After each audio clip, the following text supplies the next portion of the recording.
Welcome to the Reality Revolution. I'm your host, Brian Scott. I'm so delighted to finally get to an amazing book, Neville Goddard's The Law and the Promise. This book, written in 1961, really marked a major change in Neville Goddard's teachings. Prior to this, he had taught the law of assumption and imagination creating reality.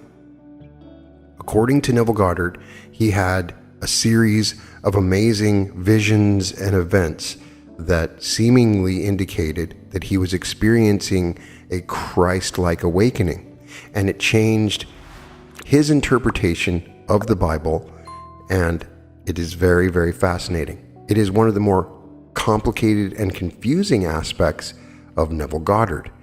So if you don't quite understand what the promise is, this is the book that you want to listen to or read. At a recent event, I was asked, please, Brian, explain the promise in as short as possible, and I couldn't. It is very difficult to explain, and this book is dedicated to his explanation of what he calls the promise.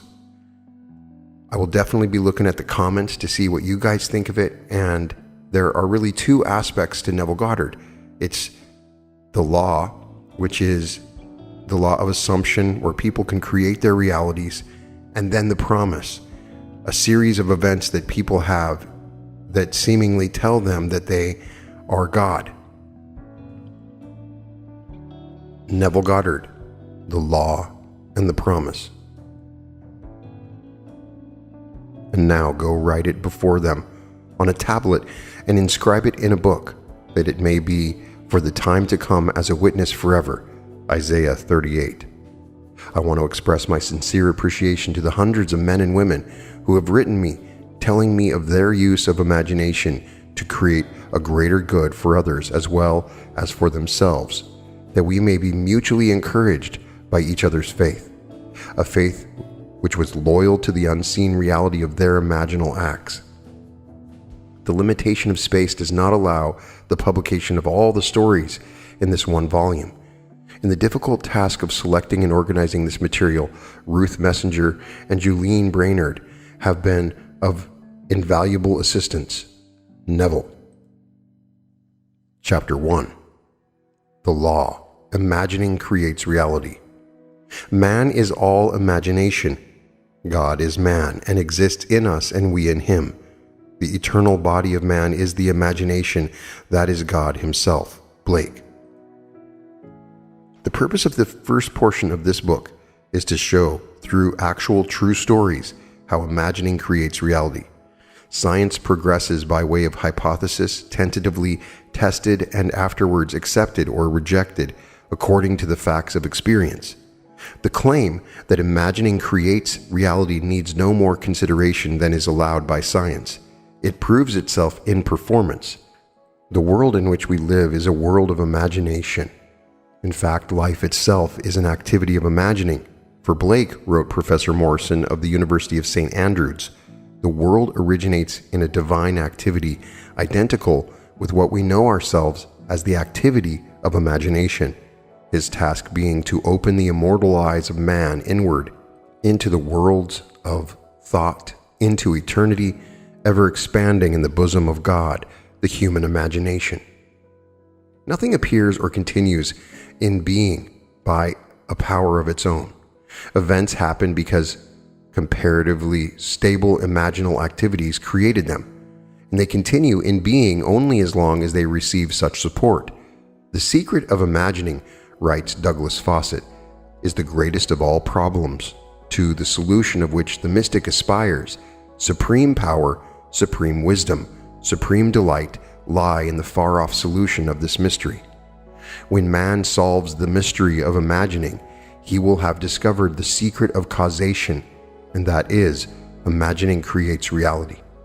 Therefore, the man who is aware of what he is imagining knows what he is creating, realizes more and more that the drama of life is imaginal, not physical. All activity is at bottom imaginal. An awakened imagination works with a purpose. It creates and conserves the desirable and transforms or destroys the undesirable. Divine imagining and human imagining are not two powers at all, rather one. The valid distinction which exists between the seeming two lies not in the substance which they operate, but in the degree of intensity of the operant power itself. Acting at high tension, an imaginal act is an immediate objective fact. Keyed low, an imaginal act is realized in a time process.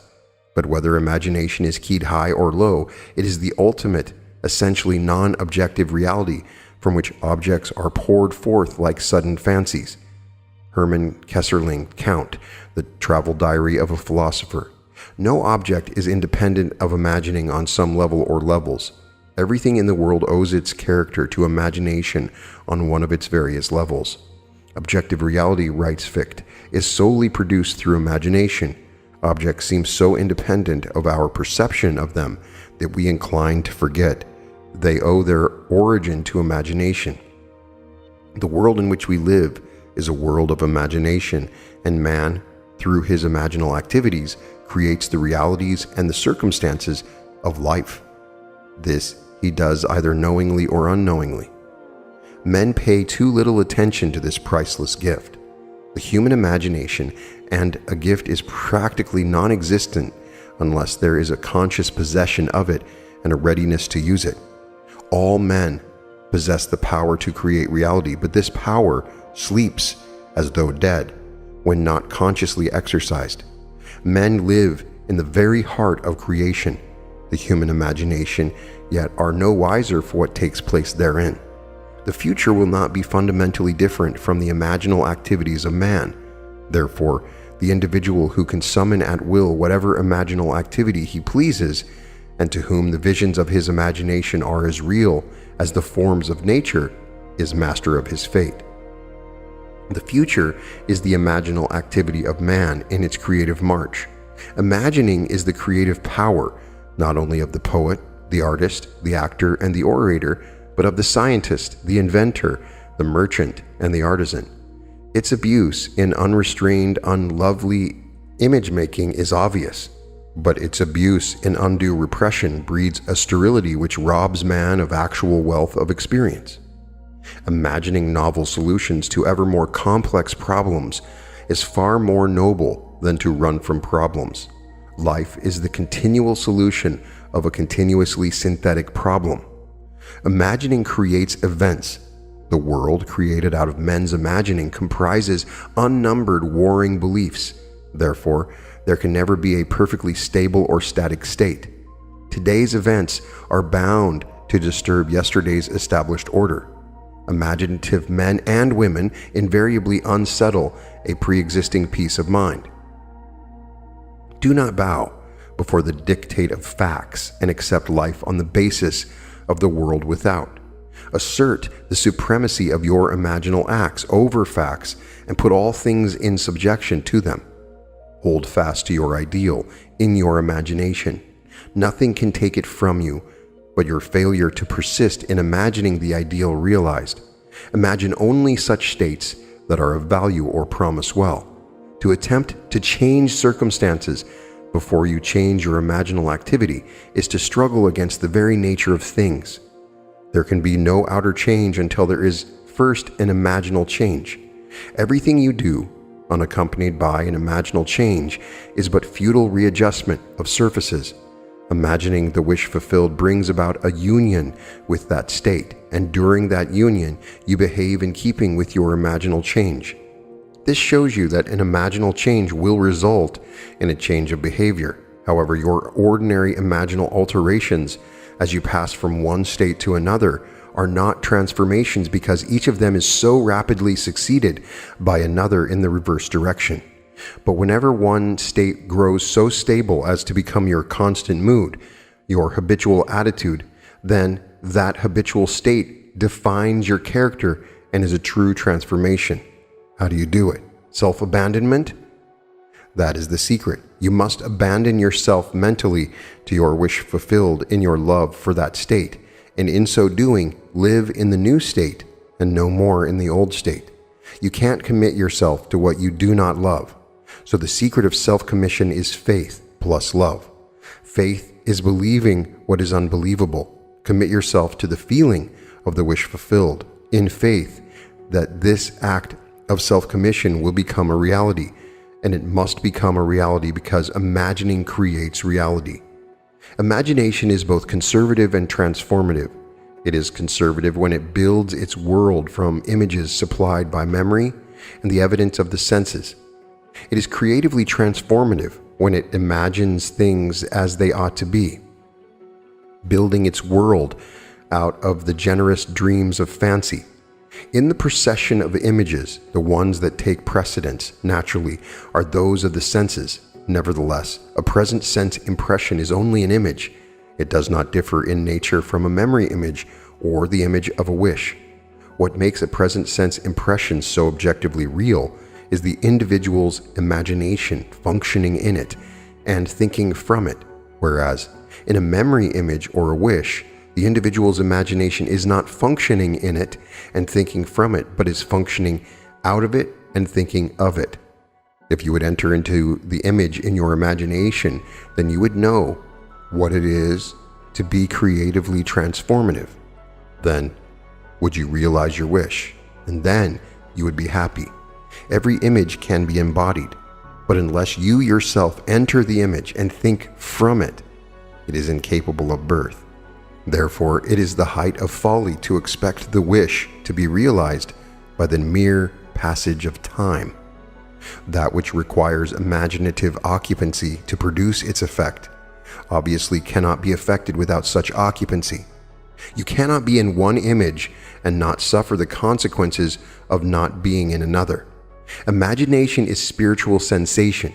Enter the image of the wish fulfilled, then give it sensory vividness and tones of reality by mentally acting as you would act were it a physical fact.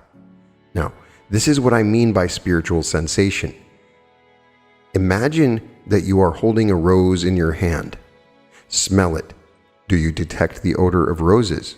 Well, if the rose is not there, why is its fragrance in the air? Through spiritual sensation, that is, through imaginal sight, sound, scent, taste, and touch, you can give to the image sensory vividness. If you do this, all things will conspire to aid your harvesting, and upon reflection, you will see how subtle were the threads that led to your goal. You could never have devised the means which your imaginal activity employed to fulfill itself. If you long to escape from your present sense fixation, to transform your present life into a dream of what might well be, you need but imagine that you are already what you want to be, and to feel the way you would expect to feel under such circumstances. Like the make-believe of a child who is remaking the world after its own heart. Create your world out of pure dreams of fancy. Mentally enter into your dream. Mentally do what you would actually do, were it physically true. You will discover that dreams are realized not by the rich, but by the imaginative. Nothing stands between you and the fulfillment of your dreams but facts. And facts are the creations of imagining. If you change your imagining, you will change the facts. Man and his past are one continuous structure. This structure contains all of the facts which have been conserved and still operate below the threshold of his surface mind. For him, it is merely history. For him, it seems unalterable, a dead and firmly fixed past. But for itself, it is living. It is part of the living age. He cannot leave behind him the mistakes of the past, for nothing disappears. Everything that has been is still in existence. The past still exists, and it gives and still gives its results. Man must go back in memory, seek for and destroy the causes of evil, however far back they lie. This going into the past and replaying a scene of the past in imagination as it ought to have been played the first time, I call revision. And revision results in repeal. Changing your life means changing the past. The causes of any present evil are the unrevised scenes of the past. The past and the present form the whole structure of man. They are carrying all of its contents with it. Any alteration of content will result in an alteration in the present and future. Live nobly so that mind can store a past well worthy of recall. Should you fail to do so, remember the first act of correction or cure is always revise. If the past is recreated into the present, so will the revised past be recreated into the present, or else the claim, though your sins are like scarlet, they shall be as white as snow, Isaiah 1:18, is a lie, and it is no lie. The purpose of the story-to-story commentary that follows is to link up as briefly as possible the distinct but never disconnected themes of the 14 chapters into which I have divided the first part of this book. It will serve, I hope, as a thread of coherent thoughts that binds the whole into proof of its claim: imagining creates reality. To make such a claim is easily done. To prove it in the experience of others is far sterner.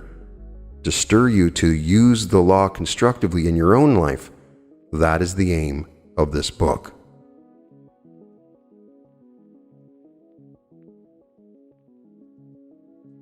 Chapter 2. Dwell therein. My God, I heard this day that none doth build a stately habitation, but he that means to dwell therein, what house more stately hath there been, or can be, than is man, to whose creation all things are in decay? George Herbert. I wish it were true of man's noble dreams, but unfortunately, perpetual construction, deferred occupancy, is the common fault of man. Why build a stately habitation unless you intend to dwell therein? Why build a dream house and not dwell therein? This is the secret of those who lie in bed awake while they dream things true. They know how to live in their dream until, in fact, they do just that. Man, through the medium of a controlled, waking dream, can predetermine his future. That imaginal activity of living in the feeling of the wish fulfilled leads man across a bridge of incident to the fulfillment of the dream. If we live in the dream, thinking from it and not of it, then the creative power of imagining will answer our adventurous fancy, and the wish fulfilled will break in upon us and take us unawares. Man is all imagination. Therefore, man must be where he is in imagination, for his imagination is himself. To realize that imagination is not something tied to the senses or enclosed within the spatial boundary of the body is most important. Although man moves about in space by movement of his physical body, he need not be so restricted.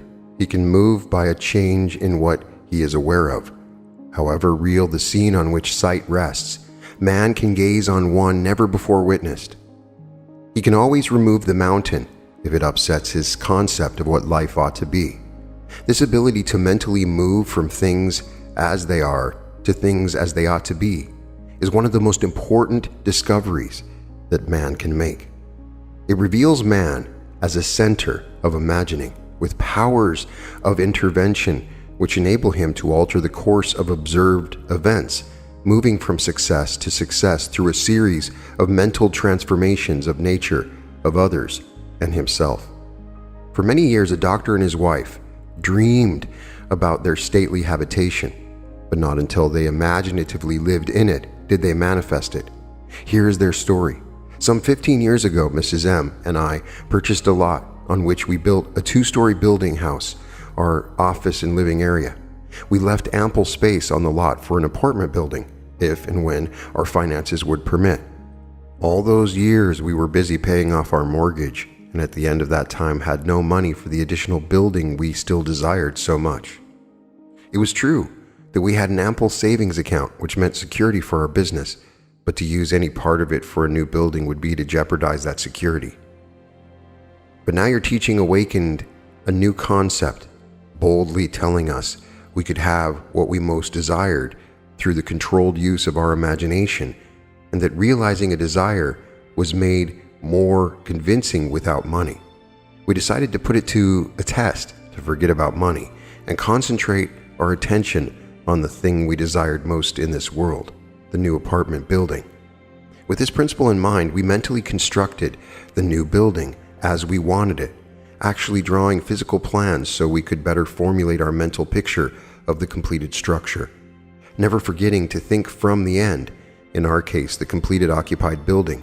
We took many imaginative trips through our apartment house, renting the units to imaginary tenants, examining in detail every room and enjoying the feeling of pride as friends offered congratulations on the unique planning. We brought into our imaginal scene one friend in particular. I shall call her Mrs. X, a lady we had not seen for some time as she had given us up socially, believing us a bit peculiar in our new way of thinking. In our imaginal scene, we took her through the building and asked how she liked it. Hearing her voice distinctly, we had her reply, "Doctor, I think it is beautiful." One day, while talking together of our building, my wife mentioned a contractor who had constructed several apartment houses in our neighborhood.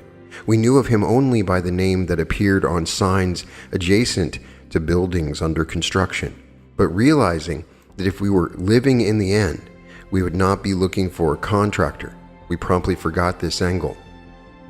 Continuing these periods of daily imagining for several weeks, we both felt we were now fused with our desire and had successfully been living in the end. One day, a stranger entered our office and identified himself as the contractor whose name my wife had mentioned weeks before.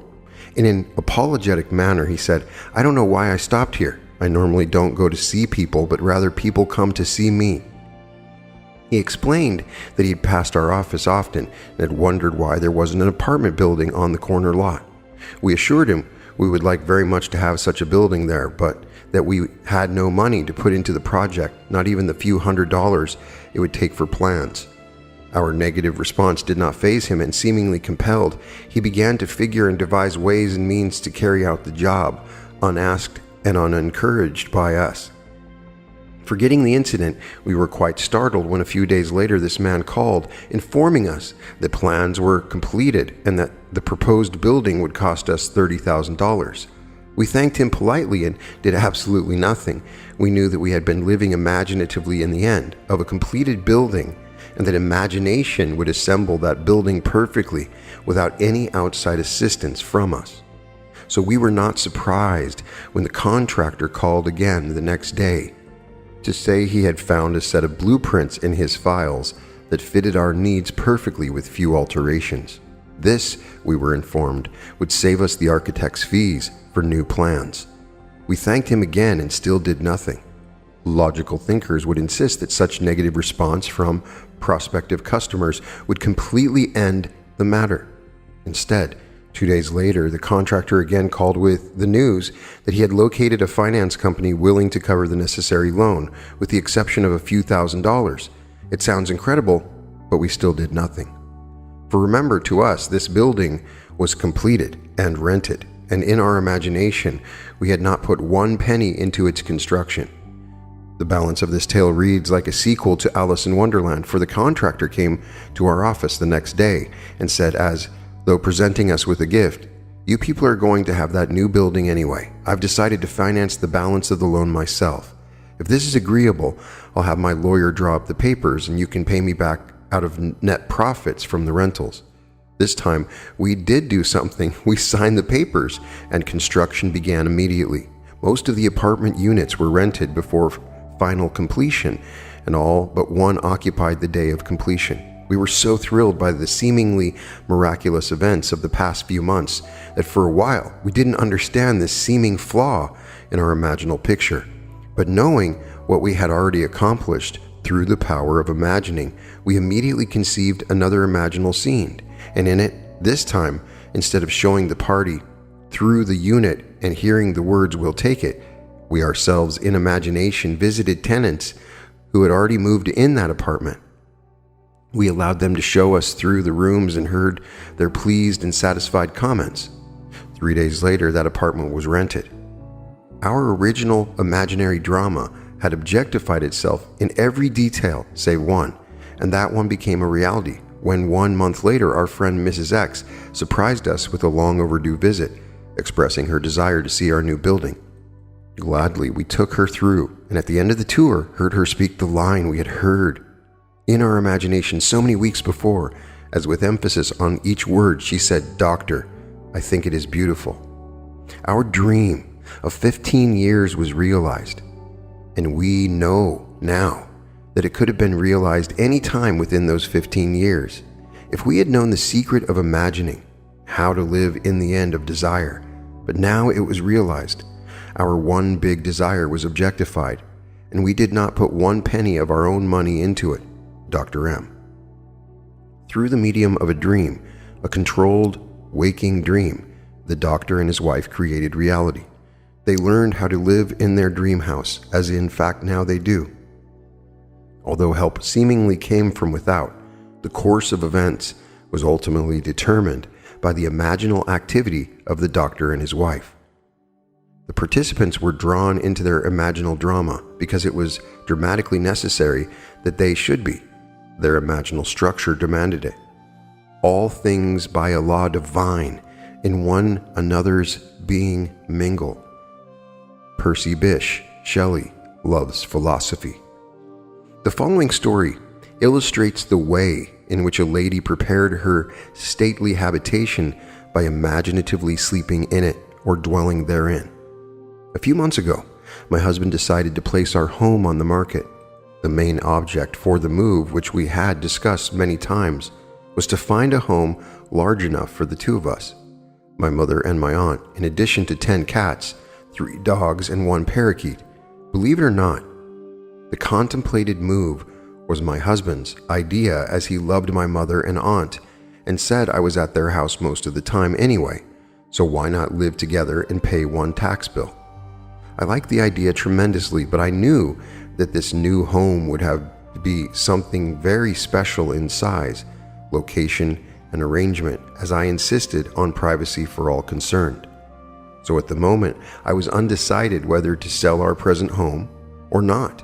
But I didn't argue, as I knew quite well from past experience, with imagining that our house would never sell until I stopped sleeping in it. 2 months and 4 or 5 real estate brokers later, my husband had given up on the sale of our house, and so had the brokers. At this point, I had convinced myself I now wanted the change, so for 4 nights in my imagination, I went to sleep in the kind of home I would like to own. On the 5th day, my husband had an appointment at a friend's home, and while there met a stranger who just happened to be looking for a house in the hills. He was, of course, brought swiftly back to see our house, which he walked through once and said, "I'll buy it." This didn't make us very popular with the brokers, but that was all right with me, as I was happy to keep the broker's commission in the family. We moved within 10 days and stayed with my mother while looking for a new home. We listed our requirements with every agent on the Sunset Strip only because I wouldn't move out of the area, and each one of them, without exception, informed us we were both mad. It was entirely impossible, they said, to find an older home of English style with 2 separate living rooms, separate apartments, a library, and built on a flat knoll with enough ground space to fence for large dogs, and located in one particular area. When we told them the price we would pay for this house, they just looked sad. I said that wasn't all we wanted. We wanted wood paneling all through the house, a huge fireplace, a magnificent view, and seclusion. No close neighbors, please. At this point, the lady agent would giggle and remind me there was no such house, but if there were, they would realize 5 times what we were willing to pay.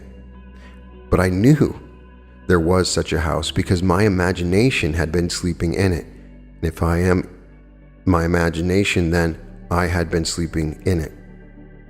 By the 2nd week, we had exhausted 5 real estate offices, and the gentleman in the 6th office was looking a little wild when one of his partners, who had not spoken until then, said, "Why don't you show them the place up Kings Road?" A third partner in the office laughed sourly and said, "That property isn't even listed, and besides, the old lady would throw you off the property. She's got 2 acres up there, and you know she wouldn't split." Well, I didn't know what she wouldn't split, but my interest had been aroused by the street name. for I liked that particular area best of all. So I asked why not just take a look anyway for laughs. As we drove up the street and turned off onto a private road, we approached a large 2-story house built of redwood and brick, English in appearance, surrounded by tall trees and sitting alone and aloof on its own knoll, viewing the city below from all of its many windows. I felt a peculiar excitement as we walked to the front door and were greeted by a lovely woman who graciously asked us in. I do not think I breathed for the next minute or two, for I had walked into the most exquisite room I had ever seen. The solid redwood walls and the brick of a great fireplace rose to a height of 28 feet, terminating in an arched ceiling joined together by huge redwood beams. The room was straight out of Dickens, and I could almost hear Christmas carolers singing on the balcony of the upstairs dining room, which looked out over the living room. A great cathedral window gave a view of sky, mountains, and city far below, and the beautiful old redwood walls glowed in the sunlight. We were shown through a spacious apartment on the lower floor with connecting library, separate entrance, and separate patio. 2 staircases led upward to a long hall opening into 2 separated bathrooms and bedrooms. And at the end of the hall was, yes, a second living room, opening out onto a second patio screened by trees and redwood fencing. Built on 2 acres of beautifully landscaped grounds, I began to understand what the agent had meant by saying she wouldn't split, for on 1 acre stood a large swimming pool and pool house completely separated from the main house, but undoubtedly belonging to it. It did indeed seem to be an impossible situation, as we did not want 2 acres of highly taxable property plus a swimming pool a block away from the house. Before we left, I walked through that magnificent living room, once more going up the stairs to the dining room balcony. I turned and, looking down, saw my husband standing by the fireplace, pipe in hand, with an expression of perfect satisfaction on his face. I placed my hands on the balcony railing and watched him for a moment. When we were back in the real estate office, the 3 agents were ready to close for the day, but my husband detained them, saying, "Let's make her an offer anyway. Maybe she will split the property. What can we lose?" One agent left the office without a word. Another said, "The idea is ridiculous." The agent we had originally talked to said, "Forget it, it's a pipe dream." My husband is not easily annoyed, but when he is, there is no more stubborn creature on earth. He was now annoyed. He sat down, slammed his hand on a desk, and roared, "It's your business to submit offers, isn't it?" They agreed that this was so and finally promised to submit our offer on the property. We left, and that night in my imagination, I stood on that dining room balcony and looked down at my husband standing by the fireplace. He looked up at me and said, "Well, honey, how do you like our new home?" I said, "I love it." I continued to see that beautiful room and my husband in it, and felt the balcony railing gripped in my hands until I fell asleep. The next day, as we were having dinner in my mother's house, the telephone rang and the agent, in an unbelieving voice, informed me that we had just purchased a house. The owner had split the property right down the middle, giving us the house and the acre it stood on for the price we offered. JRB. Dreamers often lie in bed awake while they do dream things true. William Shakespeare, Romeo and Juliet. One must adopt either the way of imagination or the way of sense. No compromise or neutrality is possible. He who is not for me is against me. Matthew 12:30, Luke 11:23. When man finally identifies himself with his imagination rather than his senses, he has at long last discovered the core of reality. I have often been warned by self-styled realists that man will never realize his dream by simply imagining that it is already here. Yet man can realize his dream by simply imagining that it is already here. That is exactly what this collection of stories proves. If only men were prepared to live imaginatively in the feeling of their wish fulfilled, advancing confidently in their controlled waking dream. Then, the power of imagining would answer their adventurous fancy, and the wish fulfilled would break in upon them and take them unawares. Nothing is more continuously wonderful than the things that happen every day to the man with imagination sufficiently awake to realize their wonder. Observe your imaginal activities, imagine better than the best you know, and create a better world for yourself and others. Live as though the wish had come, even though it is yet to come, and you will shorten the period of waiting. The world is imaginal, not mechanistic. Imaginal acts, not blind fate, determine the course of history. Chapter 3. Turn the wheel backward. Oh, let your strong imagination turn the wheel backward until Troy unburn. Sir John Colling's Squire the Birds. All life is, throughout the ages, nothing but the continuing solution of a continuous synthetic problem. H.G. Wells. The perfectly stable or static state is always unattainable.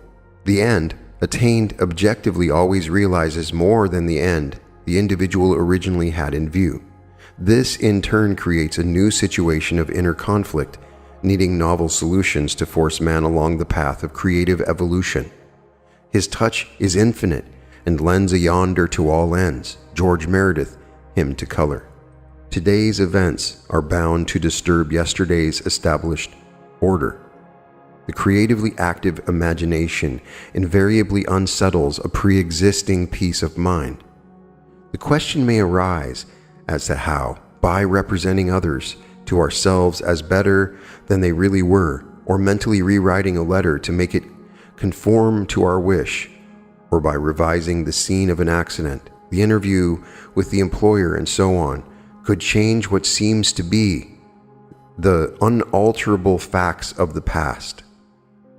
But remember my claims for imagining. Imagining creates reality. What it makes, it can unmake. It is not only conservative, building a life from images supplied by memory. It is also creatively transformative, altering a theme already in being. The parable of the unjust steward, Luke 16:1-8, gives the answer to this question. We can alter our world by means of a certain illegal imaginal practice, by means of a mental falsification of the facts. That is, by means of a certain intentional imaginal alteration of that which we have experienced. All this is done in one's own imagination. This is a form of falsehood which not only is not condemned, but is actually approved in the gospel teaching. By means of such a falsehood, a man destroys the causes of evil and acquires friends, and on the strength of this revision proves, judging by the high praise the unjust steward received from his master, that he is deserving of confidence. Because imagining creates reality, we can carry revision to the extreme and revise a scene that would be otherwise unforgivable. We learn to distinguish between man, who is all imagination, and those states into which he may enter. An unjust steward, looking at another's distress, will represent the other to himself as he ought to be seen. Were he himself in need, he would enter his dream in his imagination and imagine what he would see and how things would seem and how people would act after these things should be. Then, in this state, he would fall asleep, feeling the way he would expect to feel under such circumstances. Would that all the Lord's people were unjust stewards, mentally falsifying the facts of life to deliver individuals forevermore. For the imaginal change goes forward until at length the altered pattern is realized on the heights of attainment. Our future is our imaginal activity in its creative march. Imagine better than the best you know. To revise the past is to reconstruct it with new content. Man should daily relive the day as he wished he had lived it, revising the scenes to make them conform to his ideals. For instance, suppose today's mail brought disappointing news. Revise the letter. Mentally rewrite it and make it conform to the news you wish you had received. Then, in imagination, read the revised letter over and over again, and this will arouse the feeling of naturalness, and imaginal acts become facts as soon as we feel natural in the act. This is the essence of revision, and revision results in repeal. This is exactly what FB did. Late in July, I wrote to a real estate agent of my desire to sell a piece of land which had been a financial burden to me. His negative reply listed all the reasons why sales were at a standstill in that area, and he forecast a bleak period of waiting until the first of the year. I received his letter on a Tuesday, and in my imagination I rewrote it with words indicating that the agent was eager to take my listing. I read this revised letter over and over, and I extended my imaginal drama using your theme of the four mighty ones of our imagination. From your book, Seed Time and Harvest, the producer, the author, the director, and the actor. In my imaginal scene, as producer, I suggested the theme. The lot is sold for a profit. As the author, I wrote this simple scene, which to me implied fulfillment. Standing in the real estate office, I extended my hand to the agent and said, "Thank you, sir," and he replied, "It was a pleasure doing business with you." As director, I rehearsed myself as actor until that scene was vividly real, and I felt the relief which would be mine if the burden were really lifted. 3 days later, the agent I had originally written phoned me saying he had a deposit for my lot at the price I had specified. I signed the papers in his office the next day, extended my hand, and said, "Thank you, sir." The agent replied, "It was a pleasure doing business with you." 5 days after I had constructed and enacted an imaginal scene, it became a physical reality and was played word for word just as I had heard it in my imagination. The feeling of relief and joy came not so much from selling the property, but from the incontrovertible proof that my imagined drama worked. FB. If the thing accomplished were all, how futile. But FB discovered a power within himself that can consciously create circumstances. By mentally falsifying the facts of life, man moves from passive reaction to active creation. This breaks the wheel of recurrence and builds a cumulatively enlarging future. If man does not always create in the full sense of the word, it is because he is not faithful to his vision, or else he thinks of what he wants rather than from his wish fulfilled. Man is such an extraordinary synthesis, partly tied by his senses and partly free to dream that his internal conflicts are perennial. The state of conflict in the individual is expressed in society. Life is a romantic adventure. To live creatively, imagining novel solutions to ever more complex problems is far nobler than to restrain or kill out desire. All that is desired can be imagined into existence. Wouldst thou be in a dream and yet not sleep? John Bunyan, The Pilgrim's Progress. Try to revise your day every night before falling asleep. Try to visualize clearly and enter into the revised scene, which would be the imaginal solution of your problem. The revised imaginal structure may have a great influence on others, but that is not your concern. The other influenced in the following story is profoundly grateful for that influence. LSE writes, "Last August, while on a blind date, I met the man I wanted to marry. This happens sometimes, and it happened to me. He was everything I'd ever thought of as desirable in a husband. 2 days after this enchanted evening, it was necessary for me to change my place of residence because of my work, and that same week the mutual friend who had introduced me to this man moved away from the city. I realized that the man I had met probably did not know of my new address, and frankly, I was not sure he knew my name. After your last lecture, I spoke to you of this situation. Although I had plenty of other dates, I could not forget this one man. Your lecture was based on revising our day, and after speaking to you, I determined to revise my day every day, Before going to sleep that night, I felt I was in a different bed in my own home, as a married woman, and not as a single working girl sharing an apartment with 3 other girls. I twisted an imaginary wedding band on my imaginary left hand, saying over and over to myself, "This is wonderful. I really am Mrs. J.E." And I fell asleep in what was, a moment before, a waking dream. I repeated this imaginary scene for 1 month, night after night. The first week in October, he found me. On our second date, I knew my dreams were rightly placed. Your teaching tells us to live in the end of our desire until that desire becomes fact. So although I did not know how he felt toward me, I continued night after night, living in the feeling of my dream realized. The results? In November, he proposed. In January, we announced our engagement, and the following May, we were married. The loveliest part of it all, however, is that I am happier than I ever dreamed possible, and I know in my heart he is too, Mrs. J.E. By using her imagination radically instead of conservatively, by building her world out of pure dreams of fancy, rather than using images supplied by memory, she brought about the fulfillment of her dream. Common sense would have used images supplied by her memory and thereby perpetuated the fact of lack in her life. Imagination created what she desired out of a dream of fancy. Everyone must live wholly on the level of imagination, and it must be consciously and deliberately undertaken. Lovers and madmen have such seething brains, such shaping fantasies that apprehend more than cool reason over comprehends. William Shakespeare, A Midsummer Night's Dream.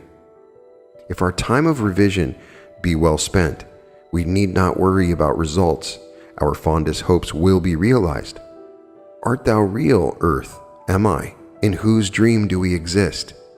Frank Kendon, The Timepiece. There is no inevitable permanence in anything. Both past and present continue to exist only because they are sustained by imagining on some level or other, and a radical transformation of life is always possible by man revising the undesirable part of it. In his letter, Mr. R.S. questions this subject of influence. During your current series of lectures, trouble developed with collections on one of my trust deeds. The security, a house and lot, was neglected and run down. The owners were apparently spending their money in bars, while their 2 little girls, aged 9 and 11, were noticeably uncared for. However, forgetting appearances, I began to revise the situation. In my imagination, I drove my wife past the property and said to her, "Isn't the yard beautiful? It's so neat and well cared for. Those people really show their love for their home. This is one trust deed we will never have to worry about." I would see the house and lot as I wanted to see it, a place so lovely it gave me a warm glow of pleasure. Every time the thought of this property came to me, I repeated my imaginal scene. After I had been practicing this revision for some time, the woman who lived in the house had an automobile accident. While she was in the hospital, her husband disappeared. The children were cared for by neighbors, and I was tempted to visit the mother in the hospital to reassure her of assistance if necessary. But how could I, when my imaginary scene implied that she and her family were happy, successful, and obviously contented? So I did nothing but my daily revision. A short while after leaving the hospital, the woman and her 2 daughters disappeared also. Payments were sent in on the property, and a few months later, she reappeared with a wedding certificate and a new husband. At this writing, all payments are right up to date. The 2 little girls are obviously happy and well cared for, and a room has been added to the property by the owners, giving our trust deed additional security. It was mighty nice to solve my problem without threats, unkind words, eviction, or worry about the little girls. But was there something in my imagining that sent that woman to the hospital, R.S.? Any imaginal activity, acquiring intensity through our concentrated attention to clarity of the end desired, tends to overflow into regions beyond where we are, but we must leave it to take care of such imaginal activity itself. It is marvelously resourceful in adapting and adjusting means to realize itself. Once we think in terms of influence rather than of clarity of the end desired, the effort of imagination becomes an effort of will, and the great art of imagining is perverted into tyranny. The buried past usually lies deeper than our surface mind can plumb. But fortunately for this lady, she remembered and proved that the made past can also be unmade through revision. For 39 years, I had suffered from a weak back. The pain would increase and decrease, but would never leave completely. The condition had progressed to the point where I had used medical treatment almost constantly. The doctor would put the hip right for the moment, but the pain simply would not go away. One night I heard you speak of revision and wondered to myself if a condition of almost 40 years could be revised. I had remembered that at the age of 3 or 4 years, I had fallen backward from a very high swing and had been quite ill at that time because of a serious hip injury.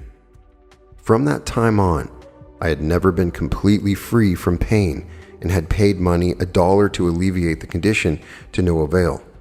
This year, during the month of August, the pain had become more intense, and one night I decided to test myself and attempt to revise that ancient accident which had been the cause of so much distress in pain and costly medical fees most of my adult life. Many nights passed before I could feel myself back to the age of childhood play, but I succeeded. One night I actually felt myself on that swing, feeling the rush of wind as the swing rose higher and higher. As the swing slowed down, I jumped forward, landing solidly and easily on my feet. In the imaginal action, I ran to my mother and insisted that she come watch what I could do. I did it again, jumping down from the swing and landing safely on my 2 feet. I repeated this imaginal act over and over until I fell asleep in the doing it. Within 2 days, the pain in my back and hip began to recede, and within 2 months, pain no longer existed for me. A condition that had plagued me for more than 39 years, that had cost a small fortune in attempted cure, was no more. LH. It is to the pruning shears of revision that we owe our prime fruit. Man and his past are one continuous structure. This structure contains all of the past, which has been conserved and still operates below the threshold of his senses to influence the present and the future of his life. The whole is carrying all of its contents with it. Any alteration of content will result in an alteration in the present and the future. The first act of correction or cure is always revise. If the past can be recreated into the present, so can the revised past. And thus the revised past appears within the very heart of her present life. Not fate, but a revised past brought her good fortune. Make results and accomplishment the crucial test of true imagination, and your confidence in the power of imagination to create reality will grow gradually from your experiments with revision confronted by experience. Only by this process of experiment can you realize the potential power of your awakened and controlled imagination. "How much do you owe my master?" he said. 100 measures of oil. And he said to him, "Take your bill and sit down quickly and write 50. Luke 16:5-6. This parable of the unjust steward urges us to mentally falsify the facts of life, to alter a theme already in being. By means of such imaginative falsehoods, a man acquires friends. Luke 16:9. As each day falls, mentally revise the facts of life and make them conform to events well worthy of recall. Tomorrow will take up the altered pattern and go forward until at length it is realized on the heights of attainment. The reader will find it worthwhile to follow these clues, imaginal construction of scenes implying the wish fulfilled, and imaginative participation in these scenes until tones of reality are reached. We are dealing with the secret of imagining, in which man is seen awakening into a world completely subject to his imaginative power. Man can understand recurrence of events well enough, the building of a world from images supplied by memory, things remaining as they are. This gives him a sense of security in the stability of things. However, the presence within him of a power which awakens and becomes what it wills, radically changing its form, its environment, and the circumstances of life, inspires in him a feeling of insecurity, a dreadful fear of the future. Now it is high time to awake out of sleep, Romans 13:11, and put an end to all the unlovely creations of sleeping man. Revise each day. Let your strong imagination turn the great wheel backward until Troy unburn, Sir John calling Squire the birds.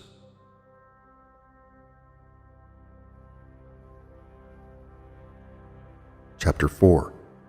There is no fiction. The distinction between what is real and what is imaginary is not one that can be finely maintained.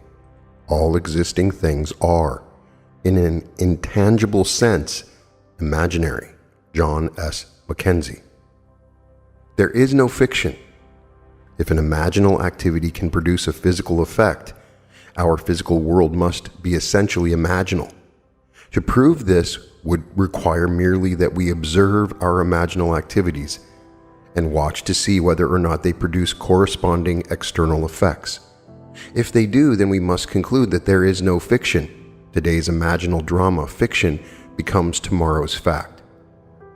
If we had this wider view of causation, that causation is mental, not physical, that our mental states are causative of physical effects, then we would realize our responsibility as a creator and imagine only the best imaginable. Fable enacted as a sort of stage play in the mind is what causes the physical facts of life. Man believes that reality resides in the solid objects he sees around him, that it is in this world that the drama of life originates, that events spring suddenly into existence, created moment by moment out of antecedent physical facts. But causation does not lie in the external world of facts. The drama of life originates in the imagination of man. The real act of becoming takes place within man's imagination and not without. The following stories could define causation as the assemblage of mental states, which occurring creates that which the assemblage implies. The foreword from Walter Lord's A Night to Remember illustrates my claim imagining creates reality. In 1898, a struggling author named Morgan Robertson concocted a novel about a fabulous Atlantic liner, far larger than any that had ever been built. Robertson loaded his ship with rich and complacent people and then wrecked it one cold April night on an iceberg. This somehow showed the futility of everything, and in fact the book was called Futility when it appeared that year, published by the firm M.F. Mansfield. 14 years later, a British shipping company named the White Star Line built a steamer remarkably like the one in Robertson's novel. The new liner was 66,000 tons displacement. Robertson's was 70,000 tons. The real ship was 882.5 feet long. The fictional one was 800 feet. Both could carry about 3,000 people, and both had enough lifeboats for only a fraction of this number. But then this didn't seem to matter because both were labeled unshakable. On April 19, 1912, the real ship left Southampton on her maiden voyage to New York. Her cargo included a priceless copy of the Rubaiyat of Omar Khayyam and a list of passengers collectively worth $250 million. On her way over, she too struck an iceberg and went down on a cold April night. Robertson called his ship the Titan. The White Star Line called its ship the Titanic. Had Morgan Robertson known that imagining creates reality, that today's fiction is tomorrow's fact, would he have written the novel Futility? In the moment of the tragic catastrophe, writes Schopenhauer, the conviction becomes more distinct to us than ever that life is a bad dream from which we have to awake. And the bad dream is caused by the imaginal activity of sleeping humanity. Imaginal activities may be remote from their manifestation, and unobserved events are only appearance. Causation as seen in this tragedy is elsewhere in space-time. Far off from the scene of action, invisible to all, was Robertson's imaginal activity like a scientist in a control room directing his guided missile through space-time. Who paints a picture, writes a play or book, which others read while he's asleep in bed? Oh, the other side of the world, when they overlook. This page, the sleeper might as well be dead. What knows he of his distant, unfelt life? What knows he of the thoughts his thoughts are raising? The life his life is giving, or the strife concerning him, some cavilling, some praising. Yet which is most alive, he who's asleep, or his quick spirit in some other place, or score of other places that doth keep attention fixed, and sleep from others chase? Which is the he that sleeps, or he that his own he can neither feel nor see? Samuel Butler. Imaginative writers communicate not their vision of the world, but their attitudes which result in their vision. Just a short while before Catherine Mansfield died, she said to her friend Orridge, "There are in life as many aspects as attitudes toward it, and aspects change with attitudes. Could we change our attitude, we should not only see life differently, but life itself would come to be different. Life would undergo a change of appearance because we ourselves had undergone a change in attitude. Perception of a new pattern is what I call a creative attitude towards life. Prophets," wrote Blake, "in the modern sense of the word, have never existed. Jonah was no prophet in the modern sense, for his prophecy of Nineveh failed. Every honest man is a prophet. He utters his opinion both of private and public matters. Thus, if you go on so, the result is so. He never says, 'Such a thing shall happen, let you do what you will.' A prophet is a seer, not an arbitrary dictator. The function of the prophet is not to tell us what is inevitable, but to tell us what can be built up out of persistent imaginal activities. The future is determined by the imaginal activities of humanity, activities in their creative march, activities which can be seen in your dreams and the visions of your head as you lay in bed." Daniel 2:28. "Would that all the Lord's people were prophets." Numbers 11:29. In the true sense of the word, like this dancer, who now, from the summit of his realized ideal, sights yet higher peaks that are to be scaled.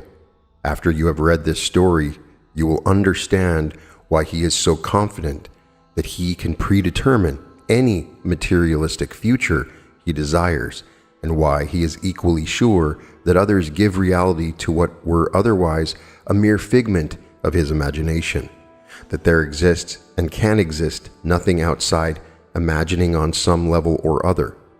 Nothing continues in being save what imagining supports. The mind can make substance and people planets of its own, with beings brighter than have been, and give a breath to forms which can outlive all flesh. Lord G. Byron. As my story begins at the age of 19, I was a mildly successful dancing teacher and continued in this static state for almost 5 years. At the end of this time, I met a young lady who talked me into attending your lectures. My thought upon hearing you say, "Imagining creates reality," was that the entire idea was ridiculous. However, I decided to accept your challenge and disprove your thesis. I bought your book Out of This World and read it many times, still unconvinced. I set myself a rather ambitious goal. My present position was as an instructor with the Arthur Murray Dance Studio, and my goal was to own a franchise and be boss of an Arthur Murray studio myself. This seemed the most unlikely thing in the world, as franchises were extremely difficult to secure. But on top of this fact, I was completely without the necessary funds to begin such an operation. Nevertheless, I assumed the feeling of my wish fulfilled, as night after night, in my imagination, I went to sleep managing my own studio. 3 weeks later, a friend called me from Reno, Nevada. He had the Murray studio there and said it was too much for him to cope with alone. He offered me a partnership and I was delighted. So delighted, in fact, that I hastened to Reno on borrowed money and promptly forgot all about you and your story of imagination. My partner and I worked hard and were very successful, but after a year I was still not satisfied. I wanted more. I began thinking of ways and means to get another studio. All my efforts failed. One night as I retired, I was restless and decided to read. As I looked through my collection of books, I noticed your slender volume, Out of This World. I thought of the silly nonsense I had gone through 1 year ago before getting my own studio. Getting my own studio. The words in my mind electrified me. I reread the book that night, and later, in my imagination, I heard my superior praise the good job we had done in Reno and suggest we acquire a second studio, as we had a second location ready for us if we desired to expand. I reenacted this imaginal scene nightly without fail. 3 weeks from the first night of my imaginal drama, it materialized almost word for word. My partner accepted the new studio in Bakersfield, and I had the Reno studio alone. Now I was convinced of the truth of your teaching, and never again will I forget. Now I wanted to share this wonderful knowledge of imaginal power with my staff. I tried to tell them of the marvels they could accomplish, but I was unable to reach many, although one fantastic incident resulted from my efforts to tell the story. A young teacher told me he believed my story, but said it would have probably happened anyway in time. He insisted the entire theory was nonsense, but stated that if I could tell him something of an incredible nature that would actually happen, and which he could witness, then he would believe. I accepted his challenge and conceived a truly fantastic test. The Reno studio is the most insignificant in the entire Murray system because of the small population count in the city itself. There are over 300 Murray studios in the country with much larger populations, therefore providing greater possibilities to draw from. So my test was this. I told the teacher that within the next 3 months, at the time of a national dance convention, the little Reno studio would be the foremost topic of conversation at that convention. He calmly stated this was quite impossible. That night, when I retired, I felt myself standing before a tremendous audience. I was speaking on creative imagining and felt the nervousness of being before such a vast audience. But I also felt the wonderful sensation of audience acceptance. I heard the roar of applause as I left the stage. I saw Mr. Murray himself come forward and shake my hand. I reenacted this entire drama, night after night. It began to take on the tones of reality, and I knew I had done it again. My imaginal drama materialized down to the last detail. My little Reno studio was the talk of the convention, and I did appear on that stage just as I had done in my imagination. But even after this unbelievable but actual happening, the young teacher who threw me the challenge remained unconvinced. He said that it all happened too naturally, and he was sure it would have happened anyway. I did not mind his attitude because his challenge had given me another opportunity to prove, at least to myself, that imagining does create reality. From that time on, I continued with my ambition to own the largest Arthur Murray dance studio in the world. Night after night, in my imagination, I heard myself accepting a studio franchise for a great city. Within 3 weeks, Mr. Murray called me and offered a studio in a city of 1.5 million people. It is now my goal to make my studio the greatest and biggest in the entire system. And of course, I know it will be done through my imagination. EOL Jr. Imagining, writes Douglas Fawcett, may be hard to grasp. Being quicksilver-like, it vanishes into each of its metamorphoses and thereby displays its transformative magic. We must look beyond the physical fact for the imagining which has caused it. For 1 year, EOL Jr. lost himself in his metamorphosis, but fortunately he remembered the silly nonsense he had gone through before getting his own studio and reread the book. Imaginal acts on the human level need a certain interval of time to develop, but imaginal acts, whether committed to print or locked in the bosom of a hermit, will realize themselves in time. Test yourself, if only out of curiosity. You will discover the profit is your own imagining, and you will know there is no fiction. We should never be certain that it was not some woman treading in the winepress who began that subtle change in men's mind, or that the passion, because of which so many countries were given to the sword, did not begin in the mind of some shepherd boy, lighting up his eyes for a moment before it ran upon its way. William Butler Yeats. There is no fiction. Imagining fulfills itself in what our lives become. And now, I have told you before it takes place, so that when it does take place, you may believe. John 14:29. The Greeks were right. The gods have come down to us in the likeness of men. Acts 14:11. But they have fallen asleep and do not realize the might they wield by their imaginal activities. Real are the dreams of gods and smoothly pass their pleasure in a long, immortal dream. John Keats. E.B., an author, is fully aware that today's fiction can become tomorrow's fact. In this letter, she writes, "One spring, I completed a novelette, sold it, and forgot it.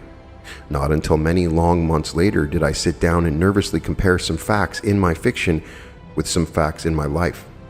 Please read a brief outline of my created story, then compare it with my personal experience. The heroine of my story took a vacation trip to Vermont, to the small city of Stowe, Vermont to be exact. When she reached her destination, she was faced with such unpleasant behavior on the part of her companion that she either had to continue her lifetime pattern of allowing another selfish demand dominate her, or to break that pattern and leave. She broke it and returned to New York.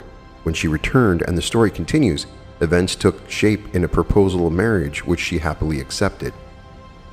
For my part of this tale, as small events evolved, I began to remember the dictates of my own pen and insignificant relationship. This is what happened to me. I received an invitation from a friend offering me a vacation at her summer place in Vermont. I accepted and was not startled at first when I learned her summer place was in the city of Stowe. When I arrived, I found my hostess in such a highly nervous state, I realized I was faced with either a wretched summer or the choice of walking out on her. Never before in my life had I been strong enough to ignore what I thought were the claims of duty and friendship, but this time I did, and without ceremony returned to New York. A few days later, after I returned to my home, I too received a proposal of marriage, but at this point, fact and fiction parted. I refused the offer. I know, Neville, there is no such thing as fiction. E.B. Forgetful is green earth. The gods alone remember everlastingly. By their great memories the gods are known. George Meredith, Ballads and Poems of Tragic Life. Ends run true to their imaginal origins. We reap the fruit of forgotten blossom time. In life, the events do not come up always where we have strewn the seed, so that we may not recognize our own harvest. Events are the emergence of a hidden, imaginal activity. Man is free to imagine whatever he desires. This is why, despite all the fatalists and misguided prophets of doom, all awakened men know that they are free. They know they are creating reality. Is there a scriptural passage to support this claim? Yes, and it came to pass, as he interpreted to us, so it was. Genesis 41:13. W.B. Yeats must have discovered that there is no fiction, for after describing some of his experiences in the conscious use of imagination, he writes, "If all who have described events like this have not dreamed, we should rewrite our histories for all men. Certainly all imaginative men must be forever casting forth enchantments, glamours, illusions, and all men, especially tranquil men, who have no powerful egotistic life, must be continually passing under their power. Our most elaborate thoughts, elaborate purposes, precise emotions, are often, as I think, not really ours, but have on a sudden come up, as it were, out of hell or down out of heaven, ideas of good and evil. There is no fiction. Imagine better than the best you know."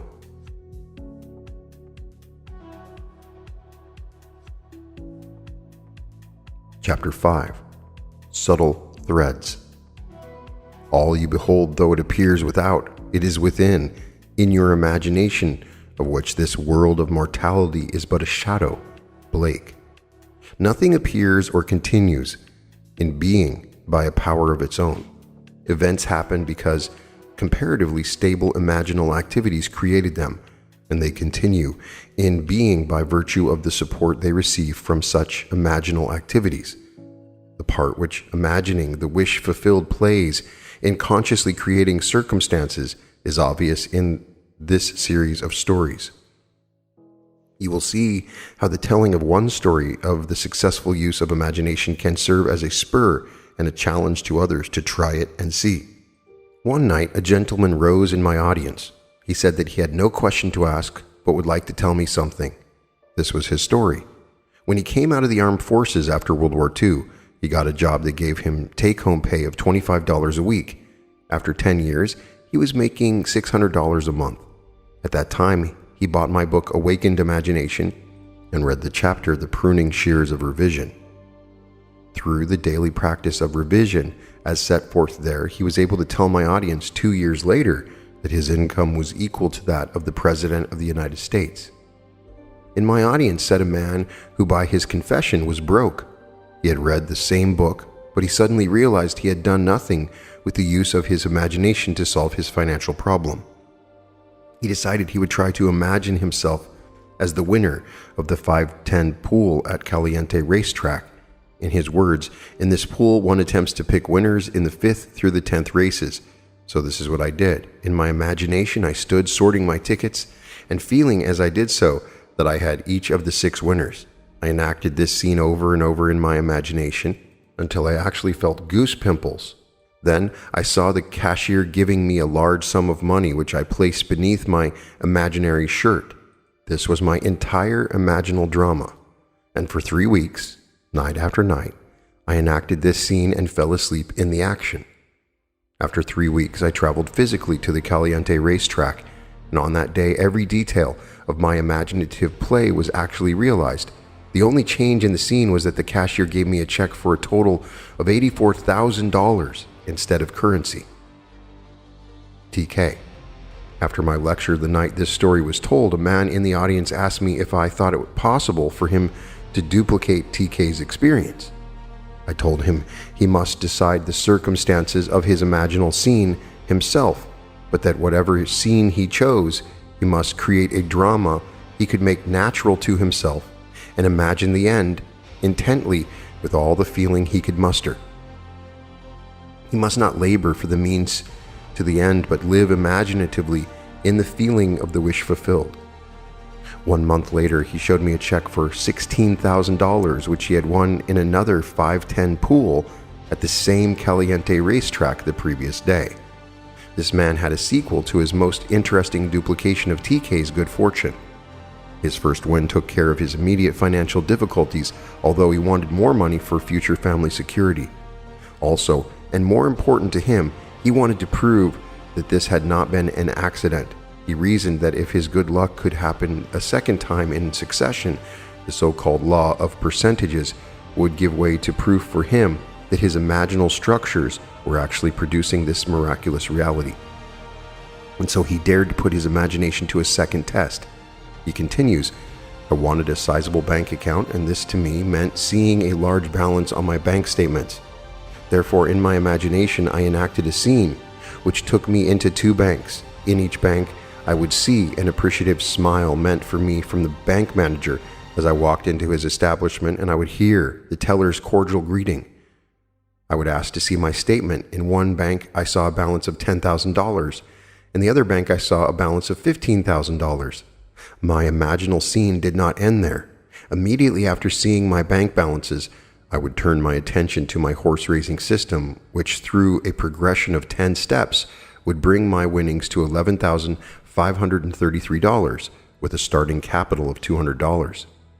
I would divide the winnings into 12 piles on my desk. Counting the money in my imaginary hands, I would put $1,000 in each of the 11 piles and the remaining $533 in the last pile. My imaginative accounting would amount to $36,533, including my bank balances. I enacted this entire imaginative scene each morning, afternoon, and night for less than 1 month, and on March 2nd, I went to the Caliente racetrack again.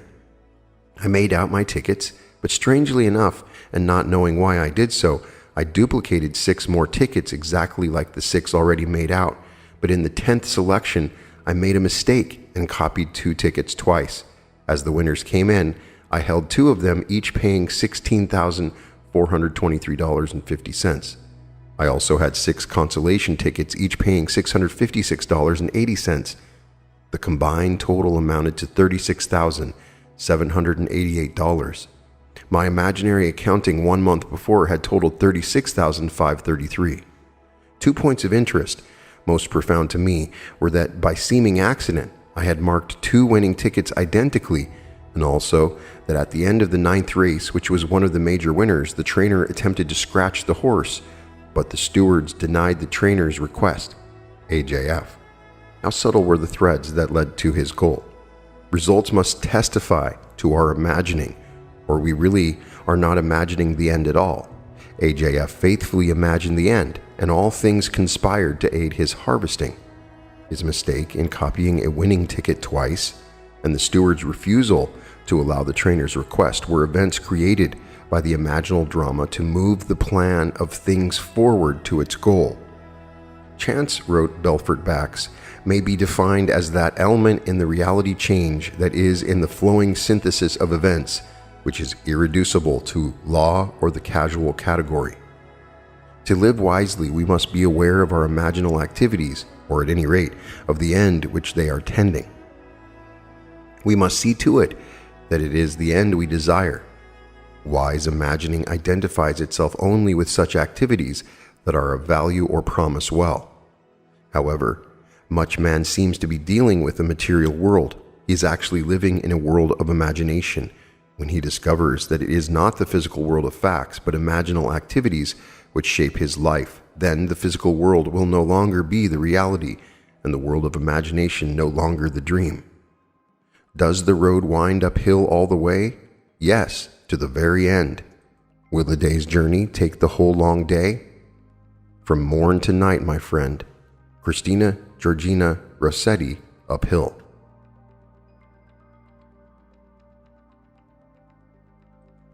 Chapter 6. Visionary Fancy. The nature of visionary fancy, or imagination, is very little known, and the external nature and permanence of its ever-existent images is considered as less permanent than the things of vegetative and generative nature, yet the oak dies as well as the lettuce. But its eternal image and individuality never dies, but renews by its seed. Just so, the imaginative image returns by the seed of contemplative thought. Blake. The images of our imagination are the realities of which any physical manifestation is only the shadow. If we are faithful to vision, the image will create for itself the only physical manifestation of itself it has a right to make. We speak of the reality of a thing when we mean its material substance. That is exactly what an imaginist means by its unreality or shadow. Imagining is spiritual sensation. Enter into the feeling of your wish fulfilled through spiritual sensation, through your use of imaginal sight, sound, scent, taste, and touch. You will give to your image the sensory vividness necessary to produce that image in your outer or shadow world. Here's the story of one who was faithful to his vision. FB, being a true imaginist, remembered what he had heard in his imagination. Thus he writes, "A friend who knows my passionate fondness for opera tried to get Kristen Flagstad's complete recording of Tristan and Isolde for me at Christmas.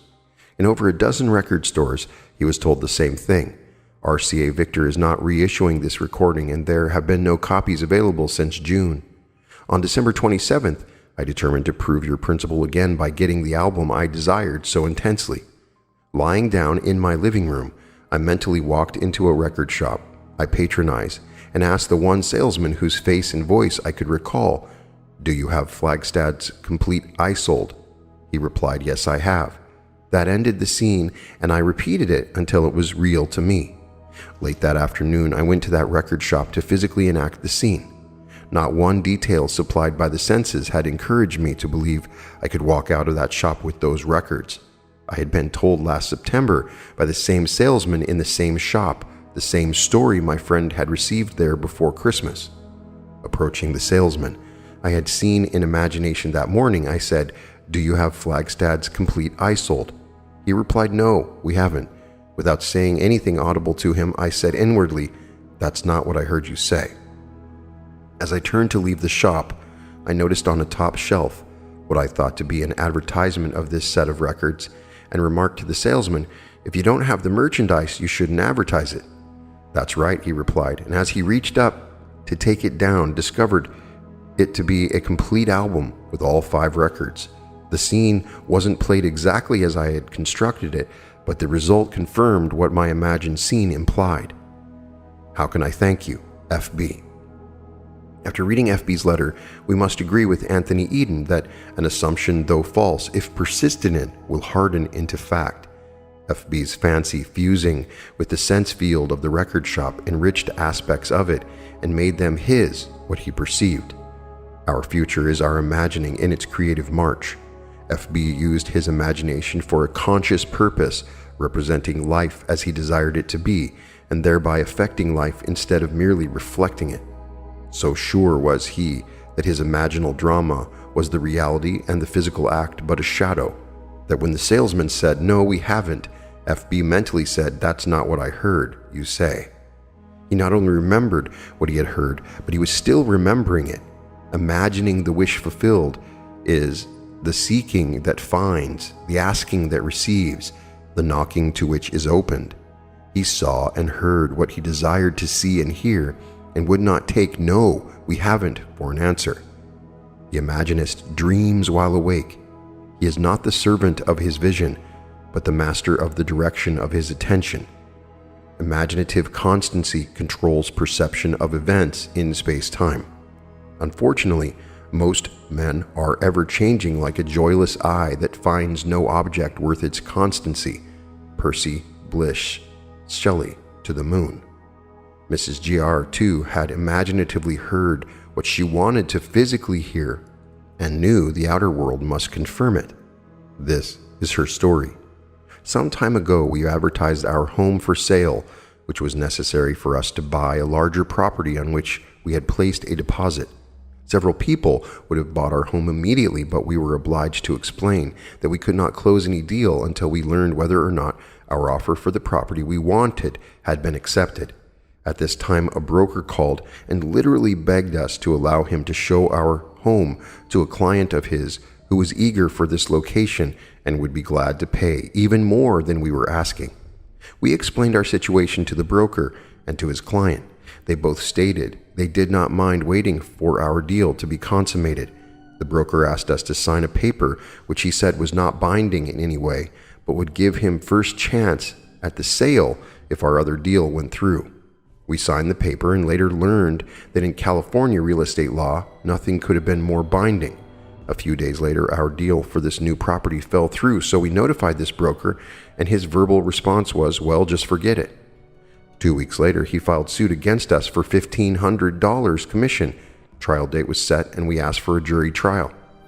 Our attorney assured us he would do all he could, but the law on this particular point was so stringent that he could not see any possibility of our winning the case. When time for the trial arrived, my husband was in the hospital and could not appear with me in our defense. I had no witnesses, but the broker brought 3 attorneys and a number of witnesses into the court against us. Our attorney now told me we had not the slightest chance to win. I turned to my imagination, and this is what I did. Completely disregarding all that had been said by attorneys, witnesses, and the judge, who seemed to favor the plaintiff, I thought only of the words I wanted to hear. In my imagination, I listened intently and heard the foreman of the jury say, "We find the defendant not guilty." I listened until I knew it was true. I closed my mind's ear to everything said in that courtroom and heard only those words, "We find the defendant not guilty." The jury deliberated from noon recess until 4:30 that afternoon, and all during those hours I sat in the courtroom and heard those words over and over in my imagination. When the jurors returned, the judge asked the foreman to stand and give their verdict. The foreman stood up and said, "We find the defendant not guilty." Mrs. G.R. If there were dreams to sell, what would you buy? Thomas Lovell Beddoes' Dream Pediary. Would you not buy your wish fulfilled? Your dreams are without price and without money. By locking up the jury in her imagination, hearing only what she wanted to hear, she called the jury to unanimity on her behalf, imagining being the reality of all that exists. With it, the lady achieved her wish fulfilled. Hebel's statement that the poet creates from contemplation is true of Imaginists as well. They know how to utilize their video, audio hallucinations to create reality. Nothing is so fatal as conformity. We must not allow ourselves to be girt about by the ringed fixity of fact. Change the image and thereby change the fact. R.O. employed the art of seeing and feeling to create her vision in imagination. A year ago, I took my children to Europe, leaving my furnished apartment in the care of my maid. When we returned a few months later to the United States, I found my maid and all my furniture gone. The apartment superintendent stated that the maid had my furniture moved by my request. There was nothing I could do at that moment, so I took my children and moved into a hotel. I, of course, reported the incident to the police and also brought in private detectives on the case. Both organizations investigated every moving company and every storage warehouse in New York City, but to no avail. There seemed to be absolutely no trace of my furniture nor of my maid. Having exhausted all outside sources, I remembered your teaching and decided I would try using my imagination in this matter. So while seated in my hotel room, I closed my eyes and imagined myself in my own apartment, sitting in my favorite chair and surrounded by all of my personal furnishings. I looked across the living room at the piano on which I kept pictures of my children. I would continue to stare at my piano until the entire room became vividly real to me. I could see my children's pictures and actually feel the upholstery of the chair in which, in my imagination, I sat. The next day, as I came out of my bank, I turned to walk in the direction of my vacant apartment instead of toward my hotel. When I reached the corner, I discovered my mistake and was just about to turn back when my attention was drawn to a very familiar pair of ankles. Yes, the ankles belonged to my maid. I walked up to her and took hold of her arm. She was quite frightened, but I assured her all I wanted from her was my furniture. I called a taxi and she took me to the place in which her friends had stored my furnishings. In one day, my imagination had found what an entire big city police force and private investigators could not find in weeks. R.O. This lady knew of the secret of imagining before she called in the police, but imagining, in spite of its importance, was forgotten owing to attention being fixed on facts. However, what reason failed to find by force, imagining found without effort. Nothing merely goes on, including the sense of loss, without its imaginal support. By imagining that she was seated in her own chair, in her own living room, surrounded by all of her own furnishings, she withdrew the imaginal support she had given to her sense of loss. And by this imaginal change, she recovered her lost furniture and reestablished her home. Your imagination is most creative when you imagine things as you desire them to be, building a new experience out of a dream of fancy. To build such a dream of fancy in her imagination, F.G. brought to play all of her senses: sight, sound, touch, smell, even taste. This is her story. Since childhood, I have dreamed of visiting faraway places. The West Indies particularly fired my fancy, and I would revel in the feeling of actually being there. Dreams are wonderfully inexpensive, and as an adult I continued to dream my dreams, for I had no money or time to make them come true. Last year I was taken to the hospital in need of surgery. I had heard your teaching and while recuperating had decided to intensify my favorite daydream while I had time on my hands. I actually wrote to the Alcoa steamship line asking for free travel folders and pored over them hour after hour, choosing the ship and the stateroom and the 7 ports I desired most to see. I would close my eyes and in my imagination would walk up the gangplank of that ship and feel the movement of water as the great liner pushed its way into free ocean.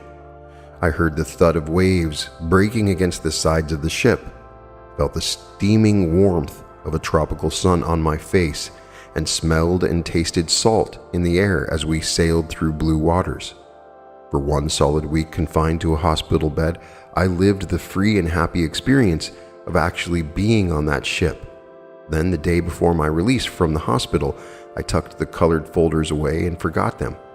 2 months later, I received a telegram from an advertising agency telling me I'd won a contest. I remembered having deposited a contest coupon some months before in a neighborhood supermarket, but had completely forgotten the act. I had won first prize, and wonder of wonders, it entitled me to a Caribbean cruise sponsored by the Alcoa Steamship Line. But the wonder didn't stop there. The very stateroom I had imaginatively lived in and moved about in while confined to a hospital bed had been assigned to me. And to make an unbelievable story even more unbelievable, I sailed on the one ship I had chosen, which stopped in not one but all of the 7 ports I had desired to visit, FG. To travel is the privilege, not of the rich, but of the imaginative. Stephen Barry and Stanton, The Essential Life, 1908.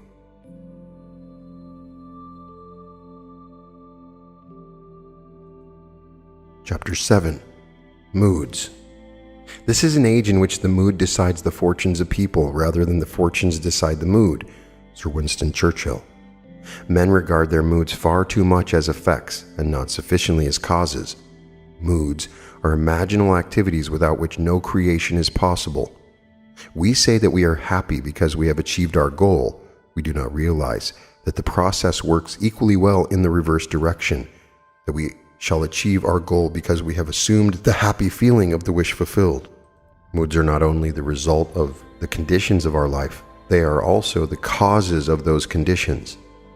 In The Psychology of Emotions, Professor Ribbett writes, "An idea which is only an idea produces nothing and does nothing. It only acts if it is felt, if it is accomplished by an effective state, if it awakens tendencies, that is to say, motor elements." The lady in the following story so successfully felt the feeling of her wish fulfilled, she made her mood the character of the night, frozen in a delightful dream. Most of us read and love fairy stories, but we all know that stories of improbable riches and good fortune are for the delight of the very young. But are they? I want to tell you of something unbelievably wonderful that happened to me through the power of my imagination, and I am not young in years. We live in an age which believes in neither fable nor magic, and yet everything I could possibly want in my wildest daydreams was given to me by the simple use of what you teach, that imagining creates reality, and that feeling is the secret of imagining. All the time this wonderful thing happened to me. I was out of a job and had no family to fall back upon for support. I needed just about everything. To find a decent job, I needed a car to look for it. And though I had a car, it was so worn out it was ready to fall apart. I was behind in my rent. I had no proper clothes to seek a job, and today it's no fun for a woman of 55 to apply for a job of any kind. My bank account was almost depleted, and there was no friend to whom I could turn. But I had been attending your lectures for almost a year, and my desperation forced me to put my imagination to the test. Indeed, I had nothing to lose. It was natural for me, I suppose, to begin my imagining myself having everything I needed. But I needed so many things, and in such short order, that I found myself exhausted when I finally got through the list. And by that time, I was so nervous I could not sleep. One lecture night, I heard you tell of an artist who captured the feeling, or word, as you called it, of "Isn't it wonderful" in his personal experience. I began to apply this idea to my case.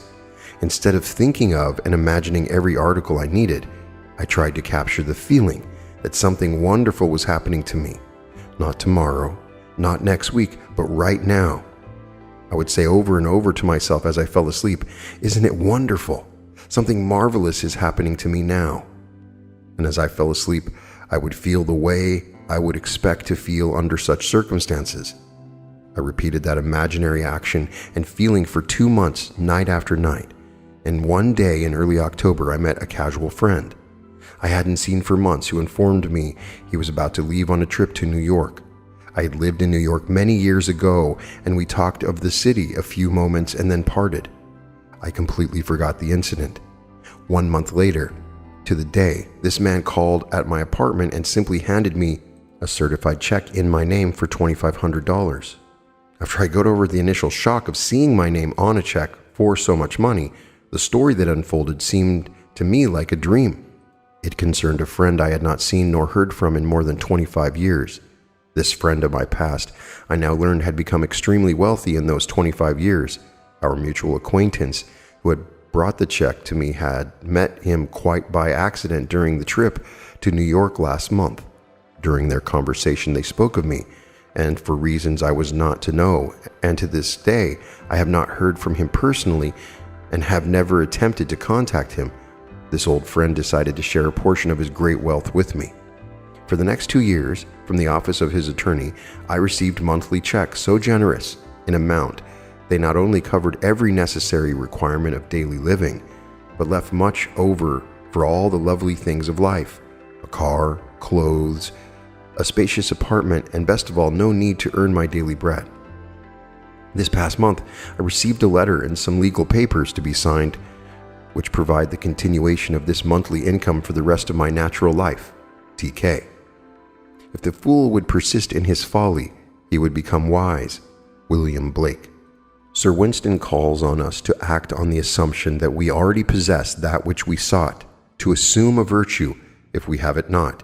William Shakespeare's Hamlet. Is this not the secret of miracles? Thus, the man with palsy was told to rise, to take up his bed and walk, to mentally act as if he were healed.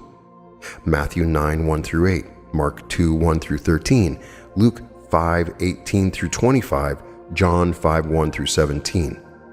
And when the actions of his imagination corresponded with the actions which he would physically perform, were he healed? He was healed. This is a story about which some say it would have happened anyway, but those who read it carefully will find room to wonder. It begins 1 year ago as I left Los Angeles to visit my daughter in San Francisco. Instead of the happy-natured individual she had always been, I found her in deep distress, not knowing the cause of her anguish and not wishing to ask. I waited until she told me that she was in great financial trouble and must have $3,000 immediately. I'm not a poor woman, but I didn't have much cash. I could put my hands on that quickly. Knowing my daughter, I knew she would not have accepted it anyway. I offered to borrow the money for her, but she refused and instead asked me to help her in my way. She meant using my imagination, for I had often told her of your teaching, and some of my words must have struck home. I immediately agreed on this plan with the provision that she would help me help her. We decided on an imaginal scene we could both practice that involved seeing money coming to her from everywhere. We felt money was flooding toward her from every corner until she was in the middle of a sea of money, but we did this always with feelings of joy for anyone concerned, and we had no thought of means, only happiness for all. The idea seemed to catch fire with her, and I know she was responsible for what happened a few days later. She was certainly transformed back to the happy, confident mood that was natural to her, though there was no evidence of any real money coming in at the time. I left to return home in the East. When I arrived home, I called my mother, a lovely young lady of 91, who immediately asked me to come and see her. I wanted a day's rest, but she couldn't wait. It had to be now. Of course I went, and after greeting me, she handed me a check for $3,000 made out to my daughter. Before I could speak, she handed me 3 additional checks totaling $1,500 made in favor of my daughter's children. Her reason? She explained that she had suddenly decided the day before to give what she had in cash to those she loved while she was still here, to know of their happiness in receiving it. It would have happened anyway. No, not like this. Not within days of my daughter's frantic need, and then her sudden transformation to a mood of joy. I know that her imaginal act caused this wonderful change, bringing not only great joy to the receiver, but to the giver as well. P.S. I almost forgot to add that among the checks so lavishly given was one for me too, for $3,000, M.B. The boundless opportunities focused by recognizing the shift of the focus of imagining are beyond measure. There are no boundaries. The drama of life is an imaginal activity in which we bring to pass by our moods rather than by our physical acts. Moods so ably guide all towards that which they affirm. They may be said to create the circumstances of life and dictate the events. The mood of the wish fulfilled is the high tide, which lifts us easily off the bar of the senses, where we usually lie stranded. If we are aware of the mood and know the secret of imagining, we may announce that all that our mood affirms will come to pass. The following story is by a mother who succeeded in sustaining a seemingly playful mood with startling results. Surely you've heard the old wives' tale about warts, that if a wart is bought, it will disappear. I've known this story from childhood, but not until I heard your lectures did I realize the truth hidden in the old tale. My boy, a lad of 10, had many large, ugly warts on his legs, causing an irritation which had plagued him for years. I decided that my sudden insight could be used to his advantage. A boy has a lot of faith in his mother, as a rule, so I asked him if he would like to be rid of his warts. He quickly said yes, but he did not want to go to a doctor. I asked him to play a little game with me, that I would pay him a sum of money for each wart. This suited him fine. He said he didn't see how he could lose. We arrived at a fair price, he thought, and then I said, "Now I'm paying you good money for those warts. They no longer belong to you. You never keep properly belonging to someone else, so you can no longer keep those warts. They will disappear. It may take a day or 2 days or a month, but remember that I've bought them and they belong to me." My son was delighted with our game, and the results sound like something read in old musty books on magic. But believe me, within 10 days, the warts began to fade, and at the end of the 1 month, every wart on his body had completely disappeared. There is a sequel to this story, for I've bought warts from many people. They too thought it great fun and accepted my 5, 7, or 10 cents a wart. In each case, the wart disappeared. But really, only one person believes me when I tell him his imagination alone took away the warts. That one person is my young son, J.R. Man imagining himself into a mood takes on himself the results of the mood. If he does not imagine himself into the mood, he is ever free of the result. The great Irish mystic A.E. George William Russell wrote, "In the candle of vision, I became aware of a swift echo or response to my own moods in circumstance which had seemed hitherto immutable in its indifference. I could prophesy from the uprising of new moods in myself that I, without search, would soon meet people of a certain character, and so I met them. Even inanimate things were under the sway of these affinities. But man need not wait for the uprising of new moods in himself. He can create happy moods at will. A man that looks on glass, on it may stay his eye, or if he pleaseth, through it pass, and then the heaven espy."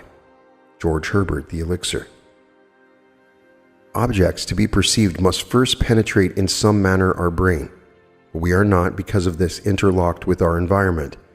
Although normal consciousness is focused on the senses and is usually restricted to them, it is possible for man to pass through his sense fixation into an imaginal structure which he conceives and so fully occupies it that is more alive and more responsive than that on which his senses stay his eye. If this were not true, man would be an automaton reflecting life, never affecting it. Man, who is all imagination, is not tenant to the brain but landlord. He need not rest content with the appearance of things. He can go beyond perceptual to conceptual awareness. This ability to pass through the mechanical reflective structure of the senses is the most important discovery man can make. It reveals man as a center of imagining with powers of intervention which enable him to alter the course of observed events, moving from success to success through a series of mental transformations in himself. Attention, the spearhead of imagining, may be either attracted from without as his senses stay his eye, or directed from within, if he pleases, and through the senses passed into the wish fulfilled. To move from perceptual awareness or things as they seem to conceptual awareness or things as they ought to be, we imagine as vivid and as lifelike a representation as possible of what we would see, hear, and do were we physically present and physically experiencing things as they ought to be, and imaginatively participate in that scene. The following story tells of one who went through the glass and broke the chains that bound her. 2 years ago, I was taken to the hospital with a serious blood clot condition, which apparently had affected the entire vascular system, causing hardening of arteries and arthritis. A nerve in my head was damaged and my thyroid enlarged. Doctors could not agree on the cause of this condition, and all their treatments were completely ineffective. I was forced to give up my every enjoyable activity and remain in bed most of the time. My body from hips to toes felt as though it was encased and bound by tight wires, and I couldn't put my feet on the floor without wearing heavy hip-length elastic stockings. I knew something of your teaching and tried very hard to apply what I had heard, but as my condition grew worse and I could no longer attend any of your lectures, my despondency grew deeper. One day a friend sent me a postcard picturing the scene of a lovely beach by the ocean. The picture was so beautiful, I looked and looked at it and began to remember past summer days at the seashore with my parents. For a moment, the postcard picture seemed to become animated, and flooding memories of myself running free on the beach filled my mind. I felt the impact of my bare feet against the hard, wet sand. I felt the icy water running over my toes and heard the crash of waves breaking on the shore. This imaginal activity was so satisfying to me as I lay in bed that I continued to imagine this wonderful scene day after day for about 1 week. One morning I moved from my bed to a couch and had started to sit up when I was seized with such an excruciating pain my entire body became paralyzed. I could neither sit up nor lie down. This terrible pain lasted for more than a full minute, but when it stopped, I was free. It seemed as if all the wires binding my legs had been cut. One moment I was bound, the next moment I was free, not by degrees, but instantly. BH. We walk by faith, not by sight. 2 Corinthians 5:7.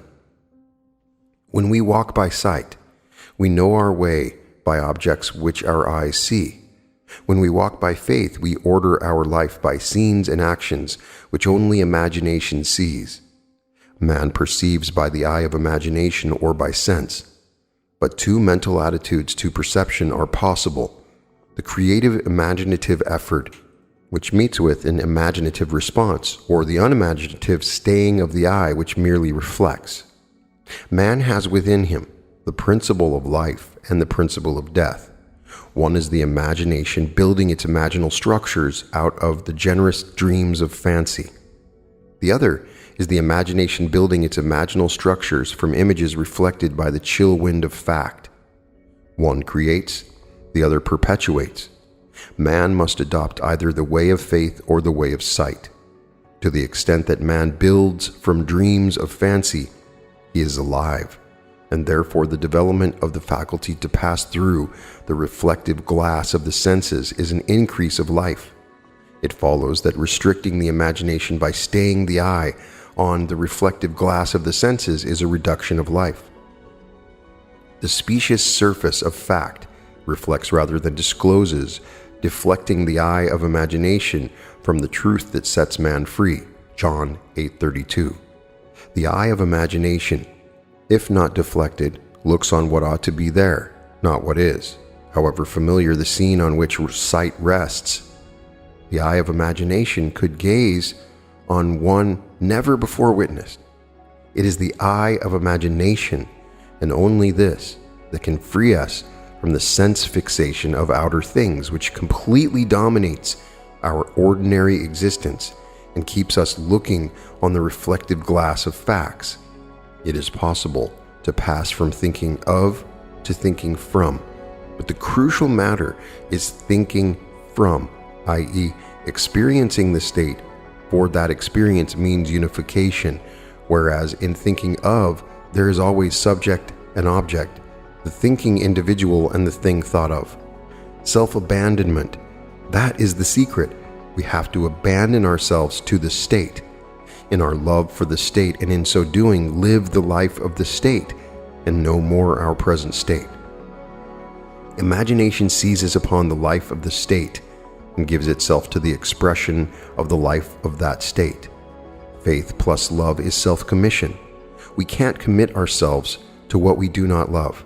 Never would you have made anything if you had not loved it, for you love all the things that are, and despise nothing which you have made, for never would you have made anything if you hated it. Book of Wisdom 11:24. And to make the state alive, one must become it. I live, yet not I. God lives in me, and the life I now live in the flesh, I live by the faith of God, who loved me and gave himself for me. I am crucified with Christ. Nevertheless, I live, yet not I, but Christ lives in me, and the life which I now live in the flesh, I live by the faith of the Son of God, who loved me and gave himself for me. Galatians 2:20. God loved man, his created, and became man in faith that this act of self-commission would transform the created into the creative. We must be imitators of God as dear children, Ephesians 5:1, and commit ourselves to what we love, as God who loved us committed himself to us. We must be the state to experience the state. The center of conscious imagining can be shifted, and what are now mere wishes, imaginal activities keyed low, brought into penetrative focus and entered. Entrance commits us to the state. The possibilities of such shifting of the center of imagining are startling. The activities concerned are psychical throughout. The shifting of the center of imagining is not brought about by spatial travel, but by a change in what we are aware of. The boundary of the world of sense is a subjective barrier. So long as the senses take notice, the eye of imagination is deflected from the truth. We do not get far unless we let go. This lady let go with immediate and miraculous results. Thank you for the golden key. It has released my brother from the hospital from pain and probable death, for he was facing a fourth major operation with little hope of recovery. I was very concerned and attempting to use what I had learned about my imagination. I first asked myself what my brother truly desired. Does he want to continue in this body, or does he desire to be free of it? The question revolved itself over and over in my mind, and suddenly I felt that he would like to continue remodeling his kitchen, which he had been contemplating before his confinement in the hospital. I knew my question had been answered, so I began to imagine from that point, attempting to see my brother in the busy activity of remodeling.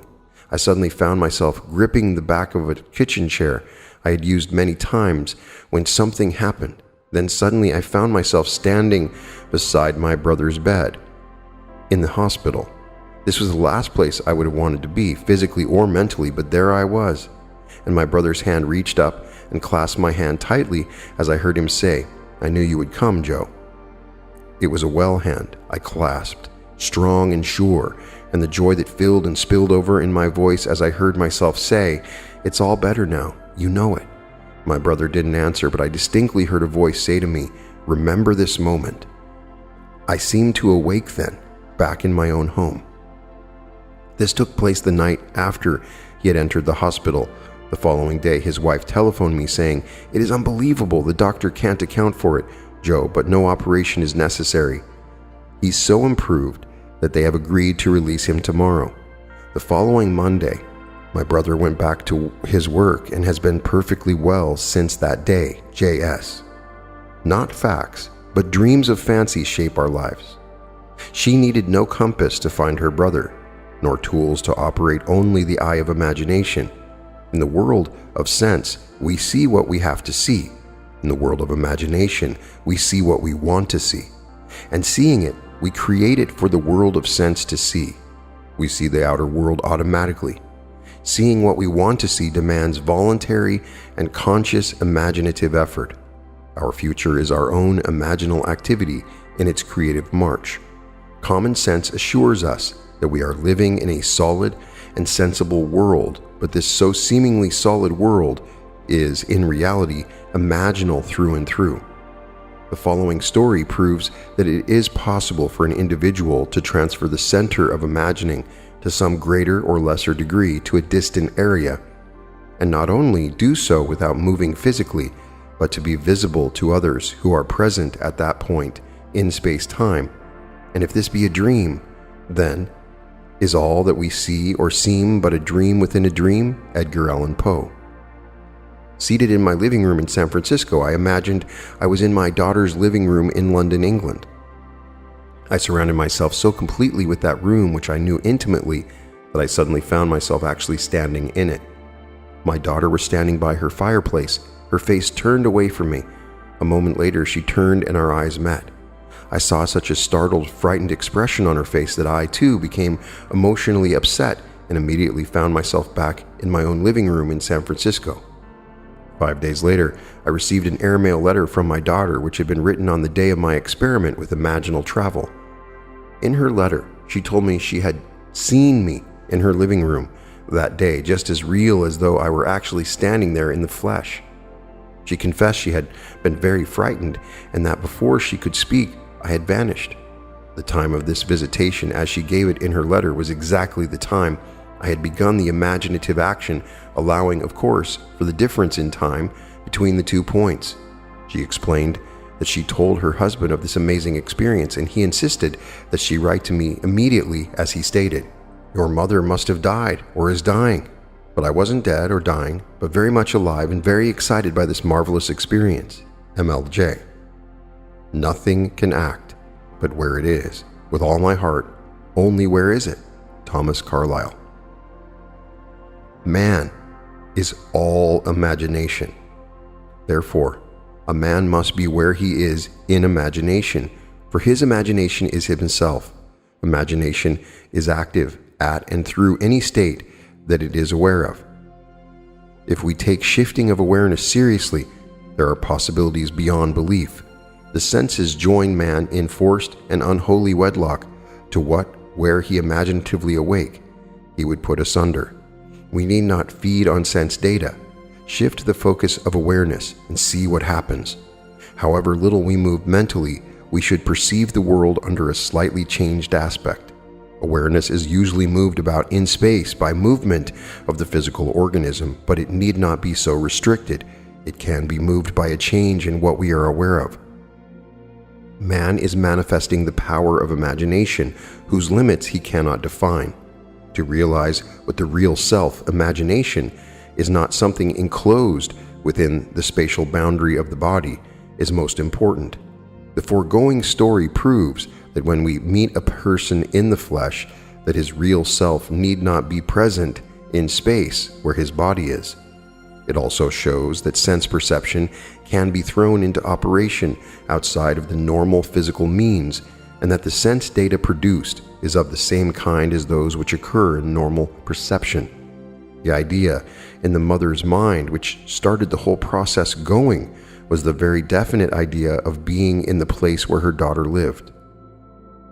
And if the mother really were in that place, and if the daughter were present, then she would have to be perceptible to her daughter. We can only hope to understand this experience in imaginal and not in mechanical or materialistic terms. The mother imagined elsewhere as being here. London was just as here to her daughter living there as San Francisco was here to the mother living there. It hardly ever crosses our minds that this world might be different in essence from what common sense tells us it so obviously is. Blake writes, "I question not my corporeal or vegetative eye, any more than I would question a window concerning a sight. Look through it, and not with it." This looking through the eye not only shifts consciousness to other parts of this world, but to other worlds as well. Astronomers must wish they knew more of this looking through the eye, this mental traveling that mystics practice so easily. I traveled through a land of men and women too, and heard and saw such dreadful things as cold earth wanderers never knew. William Blake, The Mental Traveler. Mental traveling has been practiced by awakened men and women since the earliest days. Paul states, "I know a man in Christ who 14 years ago was caught up to the third heaven. Whether in the body or out of the body, I do not know. God knows." 2 Corinthians 12. Paul is telling us that he is that man, and that he traveled by the power of imagination or Christ. In his next letter to the Corinthians, he writes, "Test yourselves. Do you not realize that Jesus Christ is in you?" 2 Corinthians 13:5.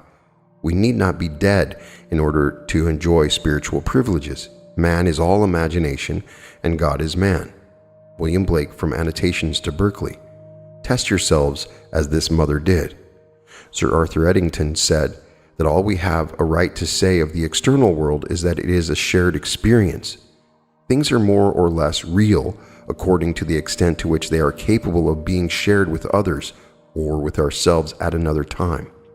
But there is no hard or fast line. Accepting Eddington's definition of reality as shared experience, the above story is as real as the earth or a color for it was shared by mother and daughter.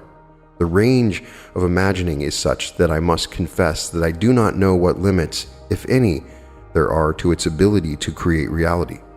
All these stories show us one thing, that an imaginal activity implying the wish fulfilled must start in the imagination, apart from the evidence of the senses in that journey that leads to the realization of desire.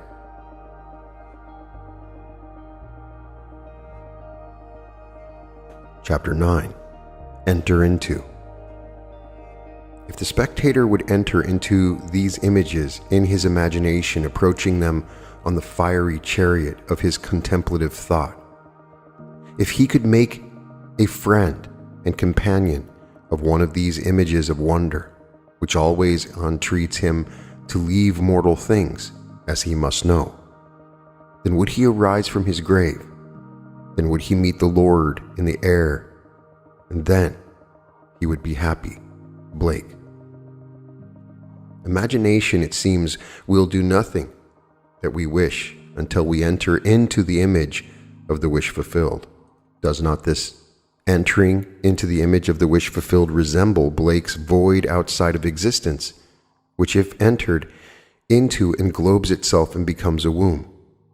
Is this not the true interpretation of the mythical story of Adam and Eve, man and his emanation? Are not man's dreams of fancy his emanation, his Eve in whom he plants himself in all her nerves, just as a husbandman his mold, and she becomes his dwelling place and garden fruitful 70-fold? William Blake, The Mental Traveler.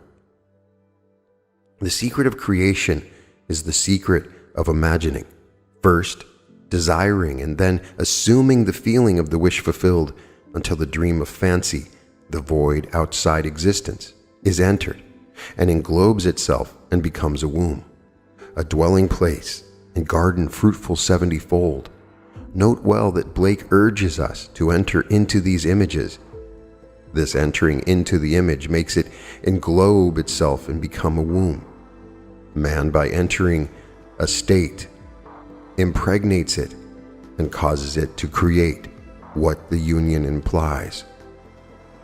Blake tells us that these images are shadowy to those who dwell not in them, mere possibilities, but to those who enter into them they seem the only substances. On my way to the West Coast, I stopped in Chicago to spend the day with friends. My host was recovering from a severe illness, and his doctor advised him to move to a one-story house. Acting upon the doctor's advice, he had purchased a one-story house suited to his needs. But he now was confronted with the fact that there seemed to be no buyer for his large 3-story home. When I arrived, he was very discouraged. In trying to explain the law of constructive imagining to my host and his wife, I told them the story of a very prominent New York woman who had come to see me concerning the rental of her apartment. She maintained a lovely city apartment and a country home, but it was absolutely essential that she rent her apartment if she and her family were to spend the summer at their country home. From Neville Goddard, The Power of Awareness, Chapter 23, Case Histories 5.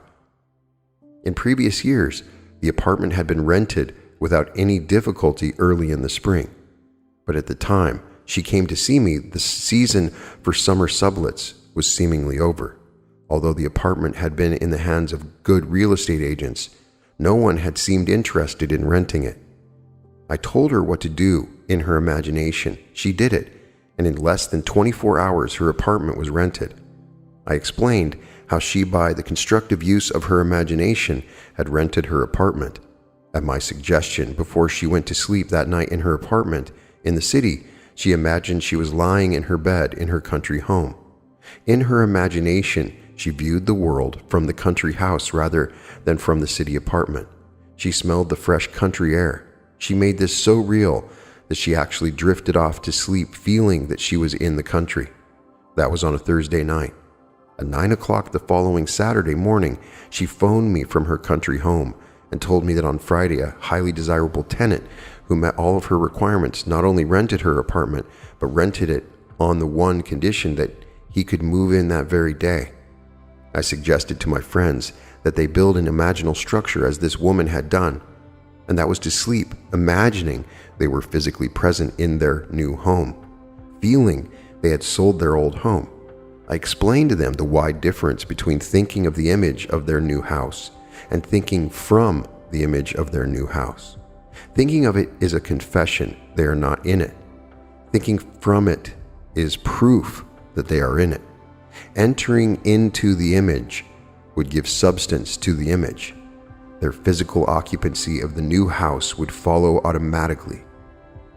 I explained that what the world looks like depends entirely on where man is when he makes his observation, and man, being all imagination, must be where he is in imagination.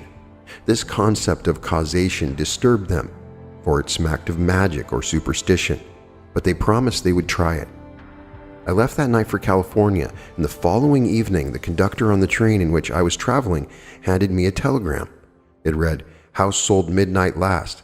1 week later they wrote and told me that very night I left Chicago, they fell asleep physically in the old house, but mentally in the new, viewing the world from the new home, imagining how things would sound if this were true. They were awakened that very night from their sleep to be told the house was sold. Not until the image is entered, until Eve is known, does the event burst upon the world. The wish fulfilled must be conceived in the imagination of man before the event can evolve out of what Blake calls the void. This next story proves that by shifting the focus of her imagining, Mrs. MF entered physically into where she had persisted in being imaginatively. Soon after our marriage, my husband and I decided that our greatest joint desire was a year in Europe. This objective may seem reasonable to a lot of people, but to us, tied to a narrow sphere of limited finances, it seemed not only unreasonable, but completely ridiculous. Europe might as well have been another planet. But I had heard your teaching, so I persisted in falling asleep in England. Why England necessarily, I cannot tell, except that I had seen a current motion picture featuring the area around Buckingham Palace, and had promptly fallen in love with the scene. All I did in my imagination was to stand quietly outside the great iron gates and feel the metal cold bars grip tightly in my hands as I viewed the palace. For many, many nights I felt an intense joy at being there and fell asleep in this happy state. Soon after, my husband met a stranger at a party who, within 1 month, was instrumental in securing a teaching fellowship for him at a great university. Imagine my excitement when I heard the university was in England, tied to a narrow sphere. Within 1 month, we were crossing the Atlantic, and our supposedly insurmountable difficulties melted as though they never existed. We had our year in Europe, one of the happiest years of my life. MF. What the world looks like depends entirely on where man is when he makes his observations. And man, being all imagination, must be where he is in imagination. The stone, which the builders rejected, has become the chief cornerstone. Psalm 118:22. That stone is imagining. I acquaint you with this secret and leave you to act or react. This is the famous stone that turneth all to gold, for that which God doth touch and own cannot for less be told. George Herbert, The Elixir. My home is old, but it is mine. I wanted the exterior painted and the interior redecorated, yet I had no money to accomplish either objective. You told us to live as though our desire is already a reality, and this I began to do, imagining my old house with a brand new coat of paint, new furnishings, new decoration, and all the trimmings. I walked in my imagination through the newly decorated rooms. I walked around the outside admiring the fresh paint, and at the end of my imaginal act, I handed the contractor a check for payment in full. I entered this imaginal scene faithfully as often as I could during the day and each night before I fell asleep. Within 2 weeks, I received a registered letter from Lloyd's of London telling me I had inherited $7,000 from a woman I had never met. I had known her brother slightly almost 40 years before and had performed a small service 15 years ago for the lady when this brother had died in our country, and she had written to me asking for particulars regarding his death, which I was able to provide. I had not heard from her since that time.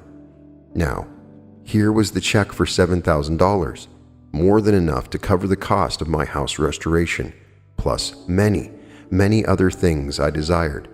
ECA.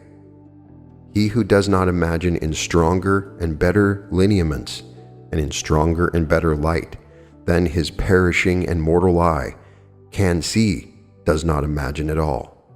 Blake. Unless the individual imagines himself, someone else, or somewhere else, the present conditions and circumstances of his life will continue in being and his problems recur, for all events renew themselves from his constant images. By him they were made, by him they continue in being, and by him they can cease to be. The secret of causation is in the assembled imagery, but a word of warning. The assemblage must have meaning.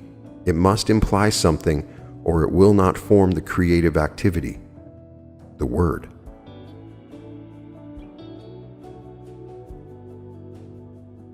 Chapter 10.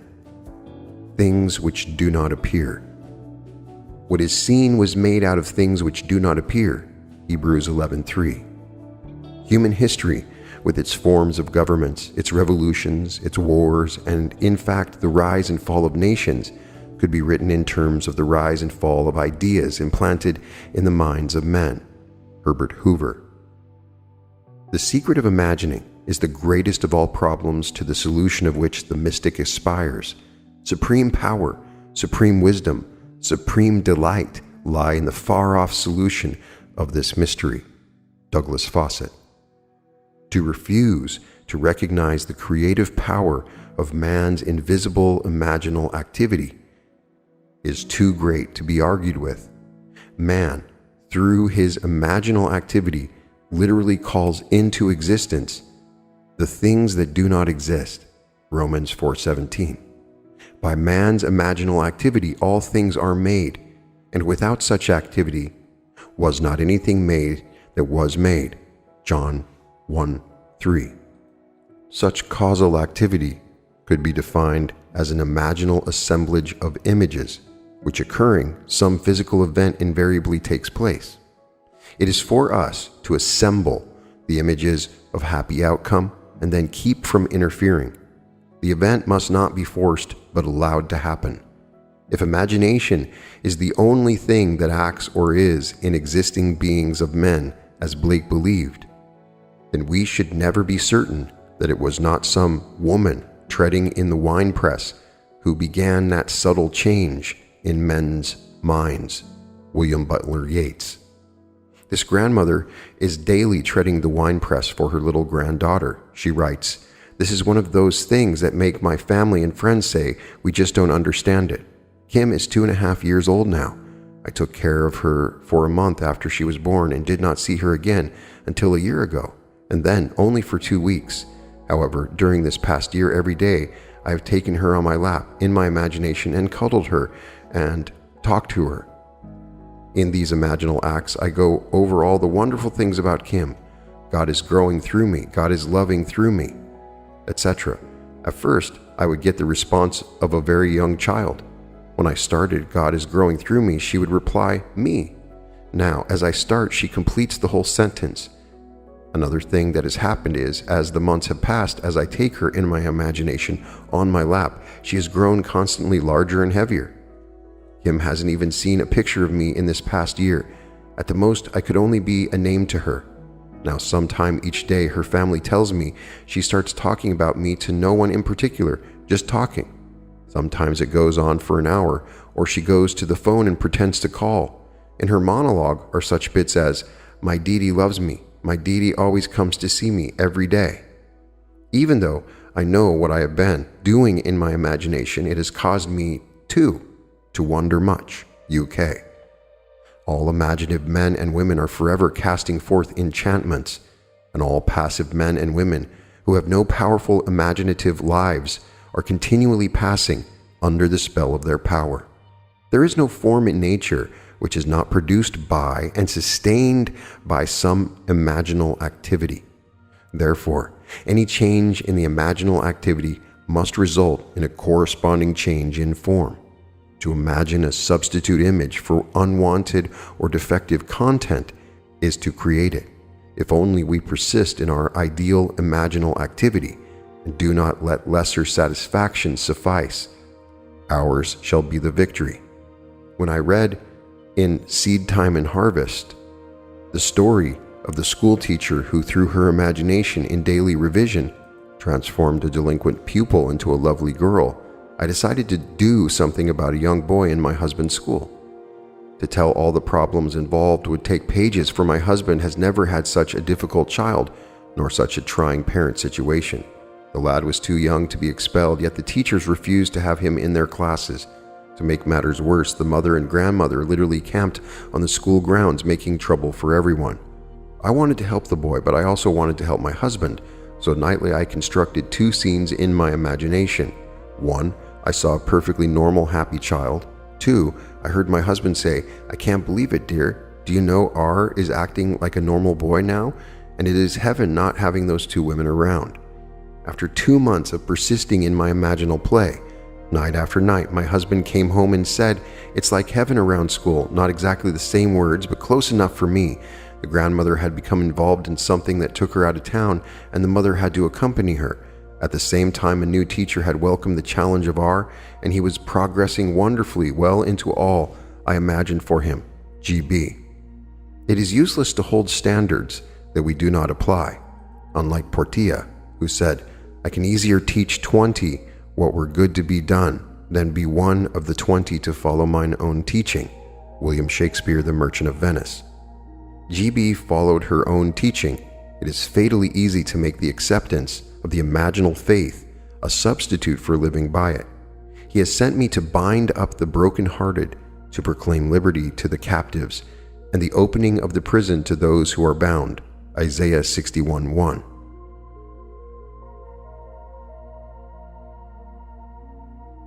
Chapter 11. The Potter. Arise, and go down to the potter's house, and there I will let you hear my words. So I went down to the potter's house, and there he was working at his wheel, and the vessel he was making of clay was spoiled in the potter's hands, and he reworked it into another vessel, as it seemed good to the potter to do. Jeremiah 18:2-4. The word translated potter means imagination. Out of material others would have thrown away as useless, an awakened imagination refashions it as it ought to be. O Lord, thou art our Father, we are the clay, and thou art our potter. We are all the work of thy hand. Isaiah 64:8. This conception of creation as a work of imagination, and the Lord our Father as our imagination, will take us further into the mystery of creation than any other guide. The only reason people do not believe in this identity of God and human imagination is that they are unwilling to assume the responsibility for their frightful misuse of imagination. Divine imagination has descended to the level of human imagination, that human imagination may ascend to divine imagination. The 8th Psalm says that man was made a little lower than God, not a little lower than the angels, as the King James Version mistakenly translates it.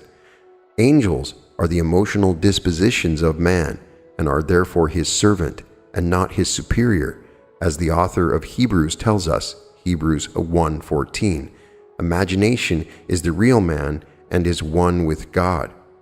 Imagination creates, conserves, and transforms. Imagination is radically creative when all imaginative activity based on memory disappears. Imagination is conservative when its imaginal activity is fed with images supplied mainly by memory. Imagination is transformative when it varies a theme already in being, when it mentally alters a fact of life, when it leaves the fact out of the remembered experience or puts something in its place if it upsets the harmony it desires. Through the use of her imagination, this talented young artist has made her dream a reality. Ever since I entered into the art field, I've enjoyed doing sketches and paintings for children's rooms. However, I've been discouraged by advisors and friends who were far more experienced in the field than I. They liked my work, admired my talent, but said I would not get recognition nor pay for this type of work. Somehow, I always felt I would, but how? Then last fall I heard your lectures and read your books, and I decided to let my imagination create the reality I desired. This is what I did daily. I imagined I was in a gallery. There was a great deal of excitement about me. On the walls hung my art, only mine, a one-woman show, and I saw red stars on many of the pictures. This would indicate that they had been sold. This is what happened. Just before Christmas, I did a mobile for a friend who showed it in turn to a friend of hers who owns an art import shop in Pasadena. He expressed a desire to meet me, so I took a few samples of my work along. When he looked at the very first painting, he said he would give me a one-woman show in the spring. The night of the opening, April 17th, an interior decorator came and liked and commissioned me to do a collage for a little boy's room, which will appear in the September issue of Good Housekeeping for the 1961 House of the Year. Later, during the showing, another decorator came and admired my work so much, he asked if he might arrange for me to meet the right interior decorators and the right owners of galleries who would buy and display my work properly. Incidentally, the show was a financial success for the owner of the gallery as well as for me. The interesting thing about this is that seemingly these three men came to me out of the blue. Certainly I made no effort during the time of my imagining to contact anyone, but now I am getting recognition and I have a market for my work. And now I know without a shadow of doubt that there is no when you seriously apply this principle that imagining creates reality. GL. She tested the potter and proved his creativity in performance. Only the indolent mind would fail to rise to this challenge. Paul states the Spirit of God dwells in you, 1 Corinthians 3:16, Romans 8:9, 8:11, James 4:5. Now, examine yourselves to see whether you are holding to your faith. Test yourselves. Do you not realize that Jesus Christ is in you? Unless indeed you fail to meet the test, I hope you will find out that we have not failed. 2 Corinthians 13:5 and 6.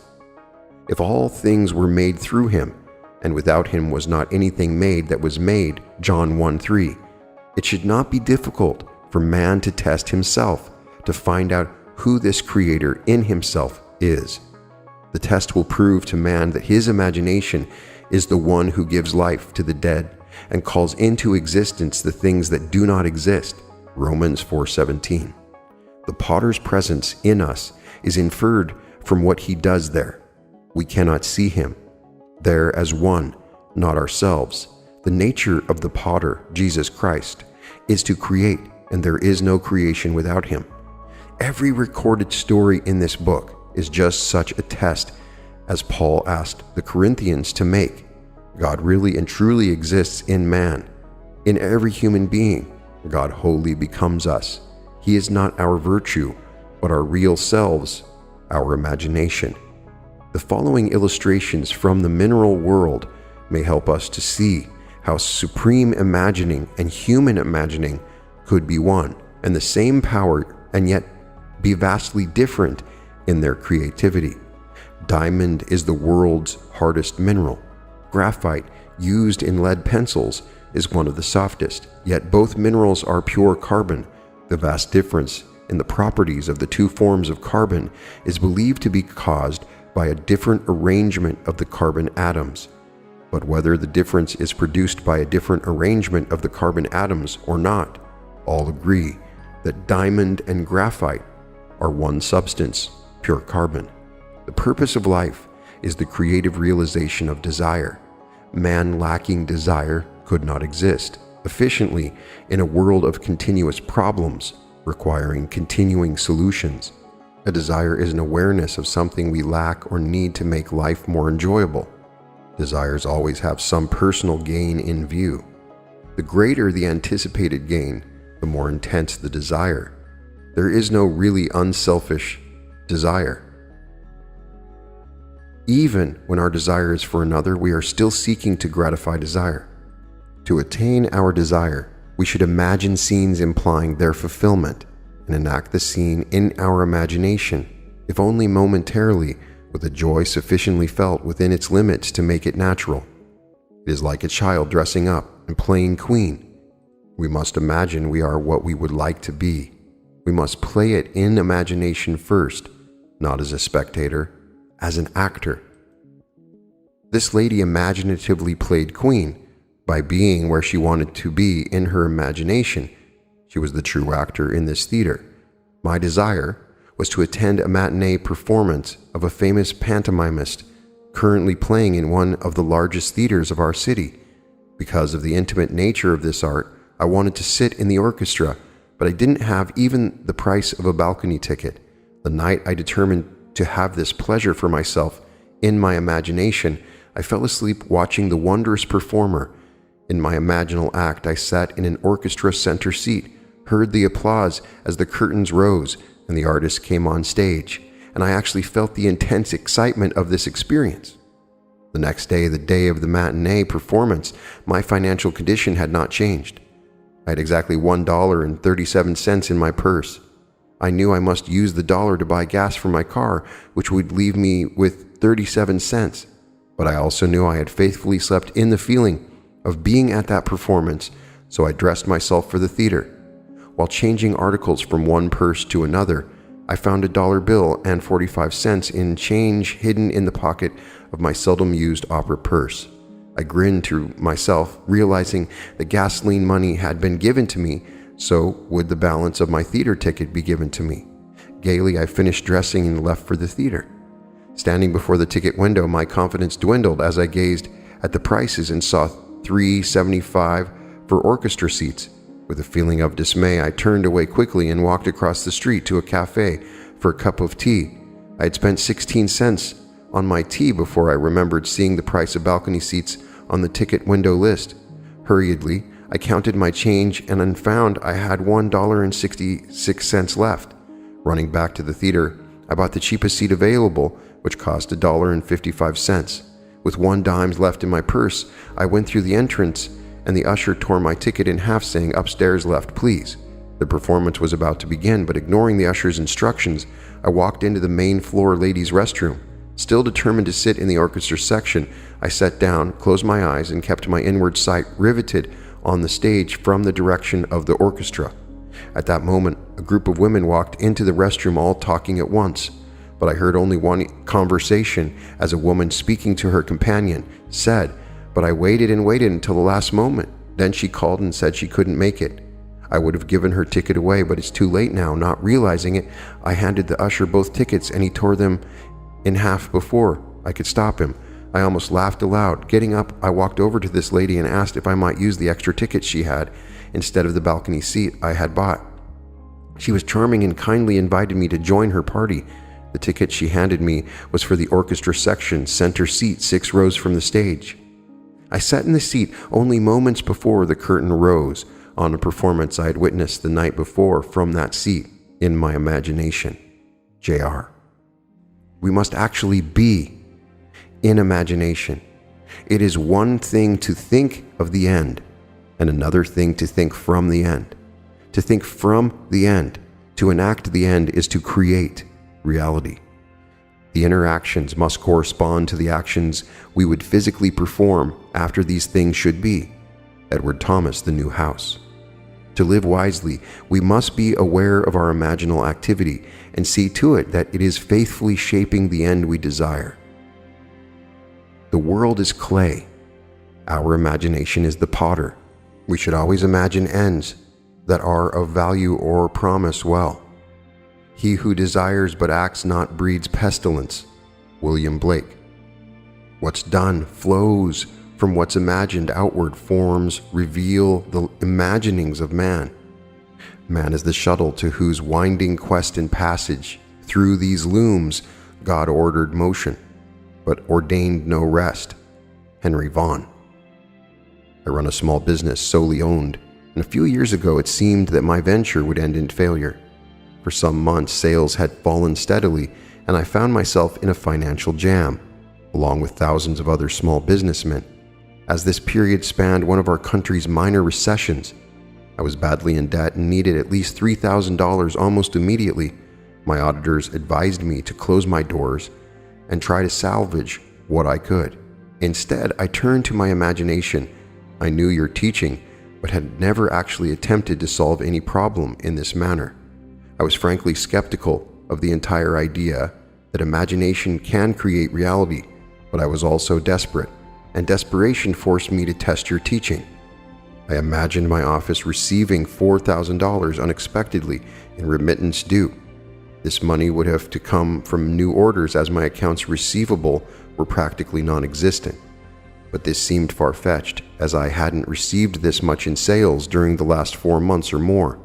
Nevertheless, I kept my imaginal picture of receiving this amount of money steadily before me for 3 days. Early the fourth morning, a customer I had not heard from in months called me on the telephone asking me to come and see him personally. I was to bring a quotation previously given him for machinery needed by his factory. The quotation was months old, but I dug it out of my files and lost no time in arriving at his office that day. I wrote out the order, which he signed, but I saw no immediate help for me in the transaction, as the equipment he wanted would take from 4 to 6 months for factory delivery, and of course my customer did not have to pay for it until delivered. I thanked him for the order and rose to leave. He stopped me at the door and handed me a check for a little over $4,000, saying, "I want to pay for the merchandise now in advance for tax purposes. You know, you don't mind." No, I didn't mind. I realized what had happened the moment I took that check into my hands. Within 3 days, my imaginal act had done for me what I hadn't been able to do in months of desperate financial shuffling. I know now that imagination could have brought $40,000 into my business just as easily as $4,000. LNC. O Lord, Thou art our Father. We are the clay, and Thou art our potter. We are all the work of Thy hand. Isaiah 64:8.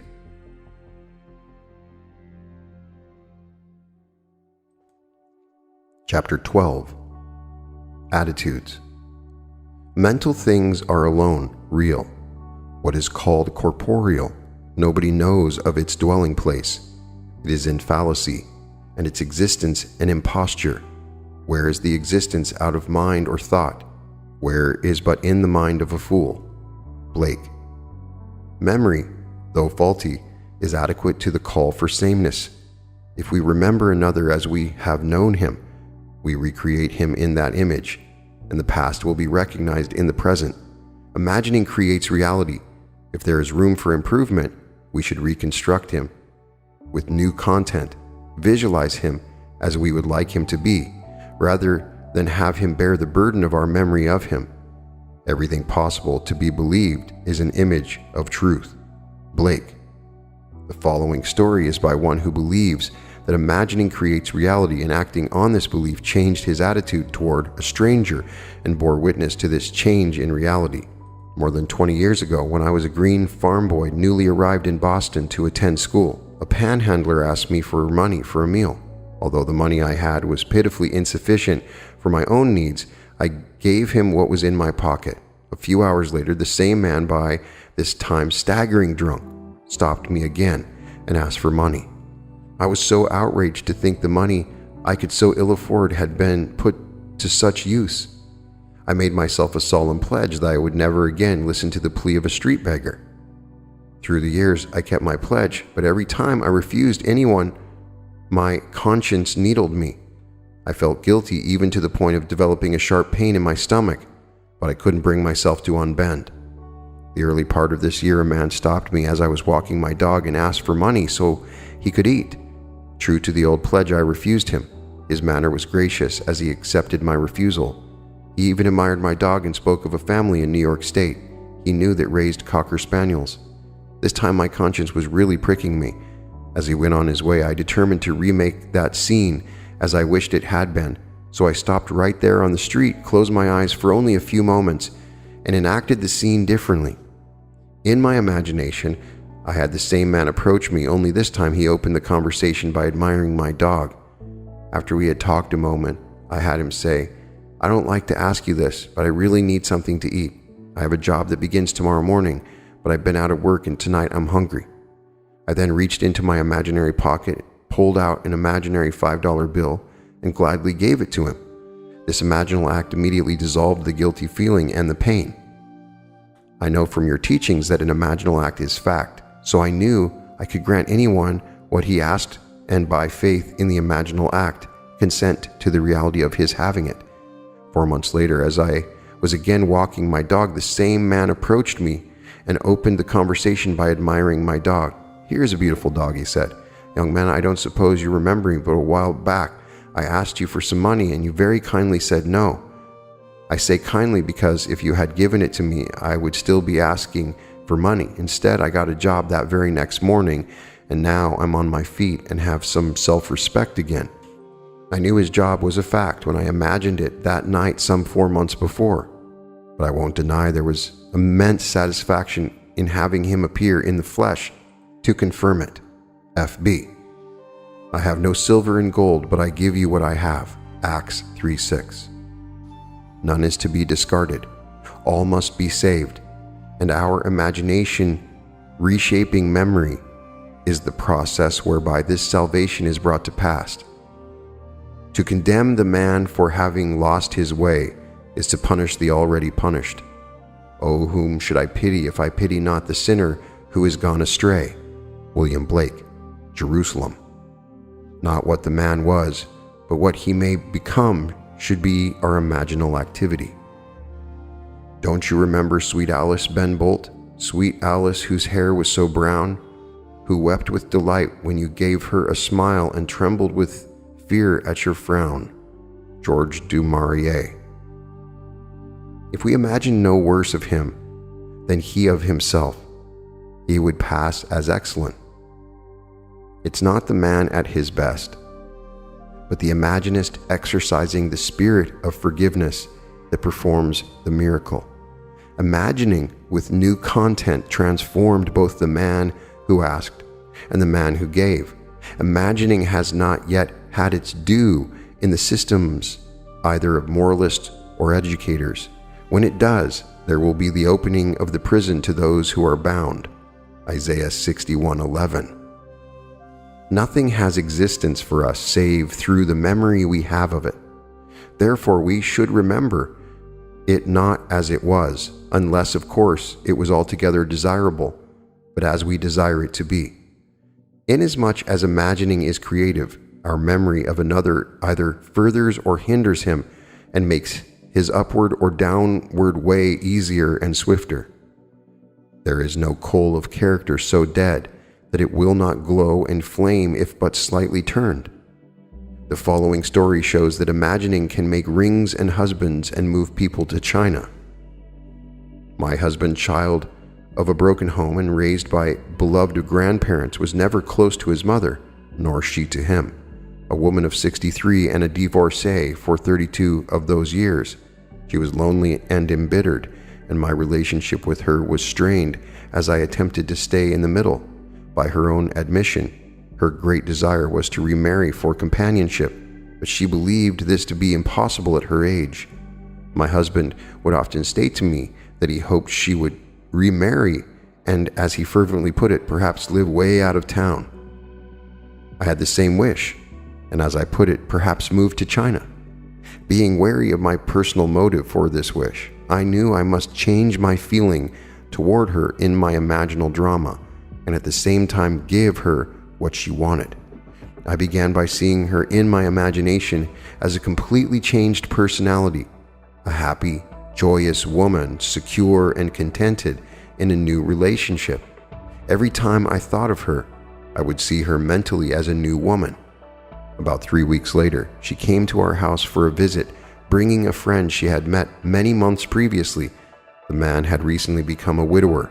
He was her age, secure financially, and had grown children and grandchildren. We liked him, and I was excited because it was obvious they liked each other. But my husband still thought it was impossible. I didn't.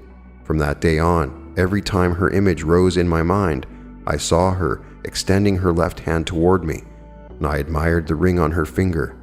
1 month later, she and her friend came to visit us, and as I walked forward to greet them, she proudly extended her left hand. The ring was on her finger. 2 weeks later, she was married, and we haven't seen her since. She lives in a brand new home, way out of town, and as her new husband dislikes the long drive to our house, she might as well have moved to China, JB. There's a wide difference between the will to resist an activity and the decision to change it. He who changes an activity acts, whereas he who resists an activity reacts. One creates, the other perpetuates. Nothing is real beyond the imaginative patterns we make of it. Memory, no less than desire, resembles a daydream. Why make it a daymare? Man can forgive only if he treats memory as a daydream and shapes it to his heart's desire.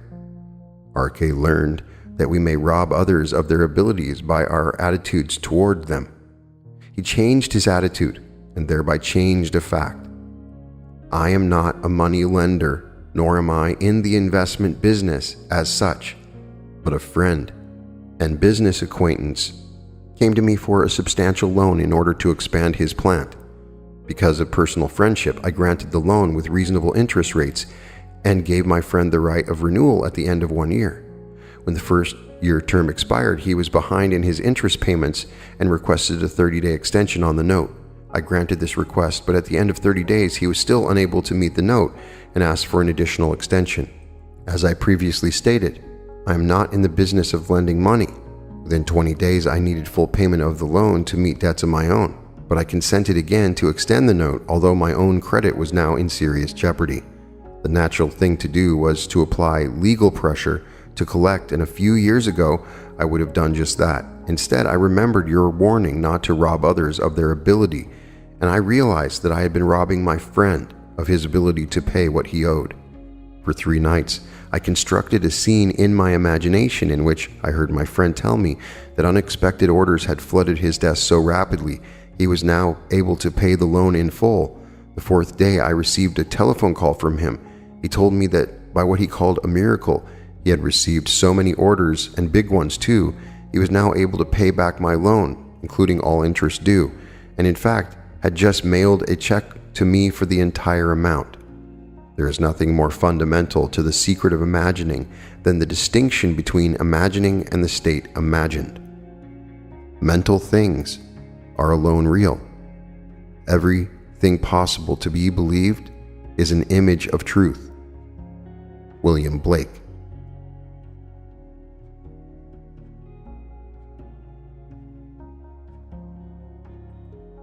Chapter 13. All Trivia. General knowledge is remote knowledge. It is in particulars that wisdom consists and happiness too. Blake. We must use our imagination to achieve particular ends, even if the ends are all trivia, because men do not clearly define and imagine particular ends, the results are uncertain. While they might be perfectly certain, to imagine particular ends is to discriminate clearly. How do we distinguish the oak from the beech, the horse from the ox? But by the bounding outline. William Blake, Human Form Divine. Definition asserts the reality of the particular thing against the formless generalizations which flood the mind. Life on earth is a kindergarten for image making. The bigness or littleness of the object to be created is not in itself important. The great and golden rule of art as well as of life, said Blake, is this, that the more distinct, sharp, and wiry the bounding line, the more perfect the work of art, and the less keen and sharp the the greater is the evidence of weak imitation. What is it that builds a house and plants a garden but the definite and determinate? Leave out this line and you leave out life itself. The following stories are concerned with the acquiring of seemingly little things, or toys as I call them, but they are important because of the clear imaginal images that created the toys. The author of the first story is one of whom it is said she has everything. This is true. She has financial, social, and intellectual security. She writes, "As you know, through your teaching and through my practice of that teaching, I have completely changed myself and my life. 2 weeks ago, when you spoke of toys, I realized I had never used my imagination for getting of things, and I decided it would be fun to try it. You told of a young woman who was given a hat by merely wearing that hat in her imagination. The last thing on earth I needed was a hat, but I wanted to test my imagination for this getting of things. So I selected a hat pictured in a fashion magazine. I cut the picture out and stuck it on the mirror of my dressing table. I studied the picture carefully. Then I shut my eyes, and in my imagination, I put that hat on my head and wore it as I walked out of the house. I did this just once. The following week, I met some friends for luncheon, and one of them was wearing the hat. We all admired it. The very next day, I received a parcel by special delivery messenger. The hat was in the parcel. The friend who had worn it the day before had sent the hat to me with a note saying she did not particularly care for the hat and didn't know why she had bought it in the first place, but for some reason she thought it would look well on me, and would I please accept it, GL. Movement from dreams to things is the power driving humanity. We must live wholly on the level of imagination, and it must be consciously and deliberately undertaken. All my life, I have loved birds. I enjoy watching them, hearing their chatter, feeding them, and I am particularly fond of the small sparrow. For many months, I have fed them crumbs of morning bread, wild bird seed, and anything I believed they would eat. And for all these months, I have been frustrated as I watched the larger birds, particularly the pigeons, command the area, gobbling up most of the good seed and leaving the husks for my sparrows. To use my imagination on this problem seemed facetious to me at first, but the more I thought of it, the more interesting the idea became. So one night I set about seeing the little birds come in for their full share of daily offerings, and I would tell my wife that the pigeons no longer interfered with my sparrows, but took their share like gentlemen, and then left the area.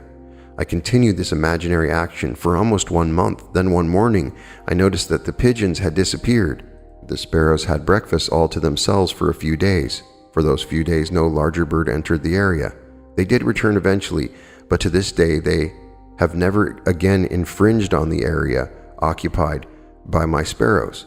They stay together, eating what I put out for them, leaving a full share of the area to my tiny friends. And do you know, I actually believe the sparrows understand. They no longer seem to be afraid when I walk among them. RK. This lady proves that unless our heart is in the task, unless we imagine ourselves right into the feeling of our wish fulfilled, we are not there, for we are all imagination and must beware in what we are in imagination. In early February, my husband and I had been in our new house 1 month, a home lovely beyond telling, perched on a rugged cliff with the ocean for our front yard, wind and sky for neighbors and seagulls for guests. We were ecstatic. If you have experienced the joy and woe of building your own home, you know how completely filled with happiness you are and how completely empty your purse is. 100 lovely things clamored to be bought for the house, but the one thing we wanted most of all was the most useless, a picture. Not just any picture, but a wild, wonderful scene of the sea dominated by a great white clipper ship. This picture had been in our thoughts all the months of building, and we left one living room wall free of paneling to hold it. My husband mounted decorative red and green ship lanterns on the wall to frame our picture, but the picture itself would have to wait. Draperies, carpeting, and all the practical items must come first. Perhaps so, but that didn't stop either one of us from seeing that picture in our imagination on that wall. One day while shopping, I strolled into a small art gallery, and as I walked through the door, I stopped so suddenly a gentleman walking behind me crashed into an easel. I apologized and pointed to a painting hanging at the head height across the room. That's what did it. I've never seen anything so wonderful." He introduced himself as the owner of the gallery and said yes, an original by the greatest English painter of clipper ships the world has known. He went on to tell me about the artist, but I wasn't listening. I could not take my eyes from that wonderful ship, and suddenly I experienced a very strange thing. It was only a moment in time, but the art gallery faded and I saw that picture on my wall. I'm afraid the owner thought me a little giddy but I finally managed to return my attention to his voice when he mentioned an astronomical price. I smiled and said perhaps someday. He continued to tell me about the painter and also about an American artist who was the only living lithographer capable of copying the great English master. He said, "If you're very lucky, you may pick up one of his prints. I've seen his work. It's perfectly down to the last detail. Many people prefer prints to paintings. Prints or paintings, I knew nothing about the values of either, and anyway, all I wanted was that scene. When my husband returned home that evening, I talked of nothing but that painting and pleaded with him to visit the gallery and see it. Maybe we could find a print of it somewhere," the man said. "Yes," he interrupted, "but we can't afford any picture now." Our conversation ended there, but that night after dinner, I stood in our living room and saw that picture on our wall. The next day, my husband had an appointment with a client, which he did not want to keep, but the appointment was kept and my husband did not return home until after dark. When he walked through the front door, I was busy in another part of the house and called a greeting to him. A few minutes later, I heard hammering and walked into the living room to see what he was doing. On our wall hung my picture. In my first moment of intense joy, I remembered the man in the art gallery saying, "If you're very lucky, you may pick up one of his prints." Lucky? Well, here is my husband's part of this story. Making the call already mentioned, he entered one of the poorest, meanest little houses he had ever been in. The client introduced himself and led my husband into a tiny, dark dining area where the two of them sat down at a bare table. As my husband put his briefcase on the tabletop, he looked up and saw the picture on a wall. He confessed to me he had conducted a very sloppy interview because he couldn't take his eyes from that picture. The client signed the contract and gave a check as a down payment, which, as my husband believed at that time, was $10 short. Mentioning this fact to the client, he said the check given was every cent he could afford, but added, "I've noticed your interest in that picture. It was here when I took this place. I don't know to whom it belonged, but I don't want it. If you'll put the $10 in for me, I'll give you the picture." When my husband returned to his company's main office, he learned he had been in error about the amount. He was not charged $10. Our picture is on our wall, and it cost us nothing. A.A. of R.L., who writes the following letter, it must be said, "In faith, lady, you have a merry heart." William Shakespeare, Much Ado About Nothing. One day during a bus strike, I needed to go into the downtown area and had to walk 10 blocks from my home to the nearest bus in operation. Before starting home, I recalled there was no food market on this new route, and I wouldn't be able to shop for dinner. I had enough to manage a potluck meal, but I wouldn't need bread. After shopping all day, the 10 blocks back from the bus line was all I could manage, and go still farther to shop for bread was out of the question. I stood very still for a moment and allowed a vision of bread to dance in my head. Then I started for home. When I boarded the bus, I was so tired I grabbed the first available seat and almost sat on a paper bag. Now on a crowded bus, tired passengers rarely look directly at one another, so being naturally curious, I peeked into the bag. Of course, it was a loaf of bread. Not just any bread, but the very same brand of bread I always buy, R.L. Trifles, all trifles, but they produced their trivia without price. Imagining accomplished these things without the means generally reputed necessary to do so. Man rates wealth in a way that bears no relation to real values. Come, buy wine and milk without money and without price. Isaiah 55:1.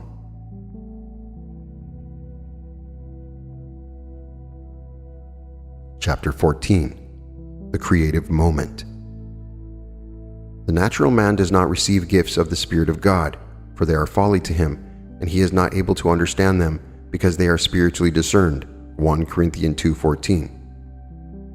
There is a moment in each day that Satan cannot find, nor can his watch friends find it, but the industrious find this moment and it multiply, and when it once is found, it renovates every moment of the day if rightly placed.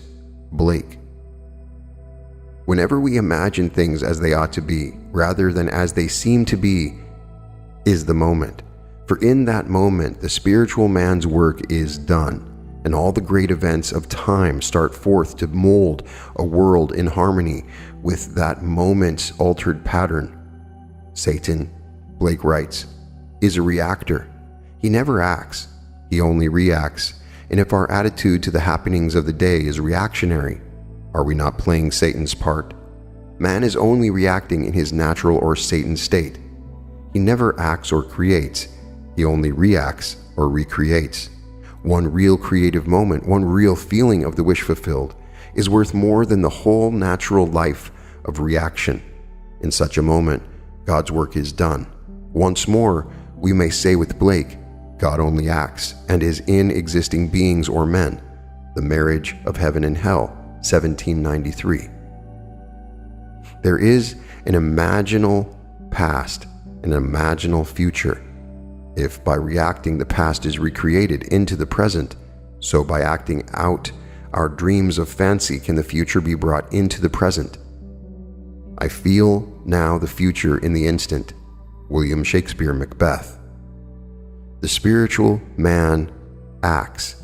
For him, anything that he wants to do, he can do and do at once in his imagination, and his motto is always, the moment is now. Behold, now is the acceptable time. Behold, now is the day of salvation. 2 Corinthians 6:2. Nothing stands between man and the fulfillment of his dream but facts, and facts are the creations of imagining. If man changes his imagining, he will change the facts. This story tells of a young woman who found the moment and, by acting out her dream of fancy, brought the future into the instant, not realizing what she had done until the final scene. The incident related below must appear to be coincidence to those never exposed to your teaching, but I know I observed an imaginative act take solid form in perhaps 4 minutes. I believe you will be interested in reading this account, written down exactly as it happened a few minutes after the actual occurrence yesterday morning.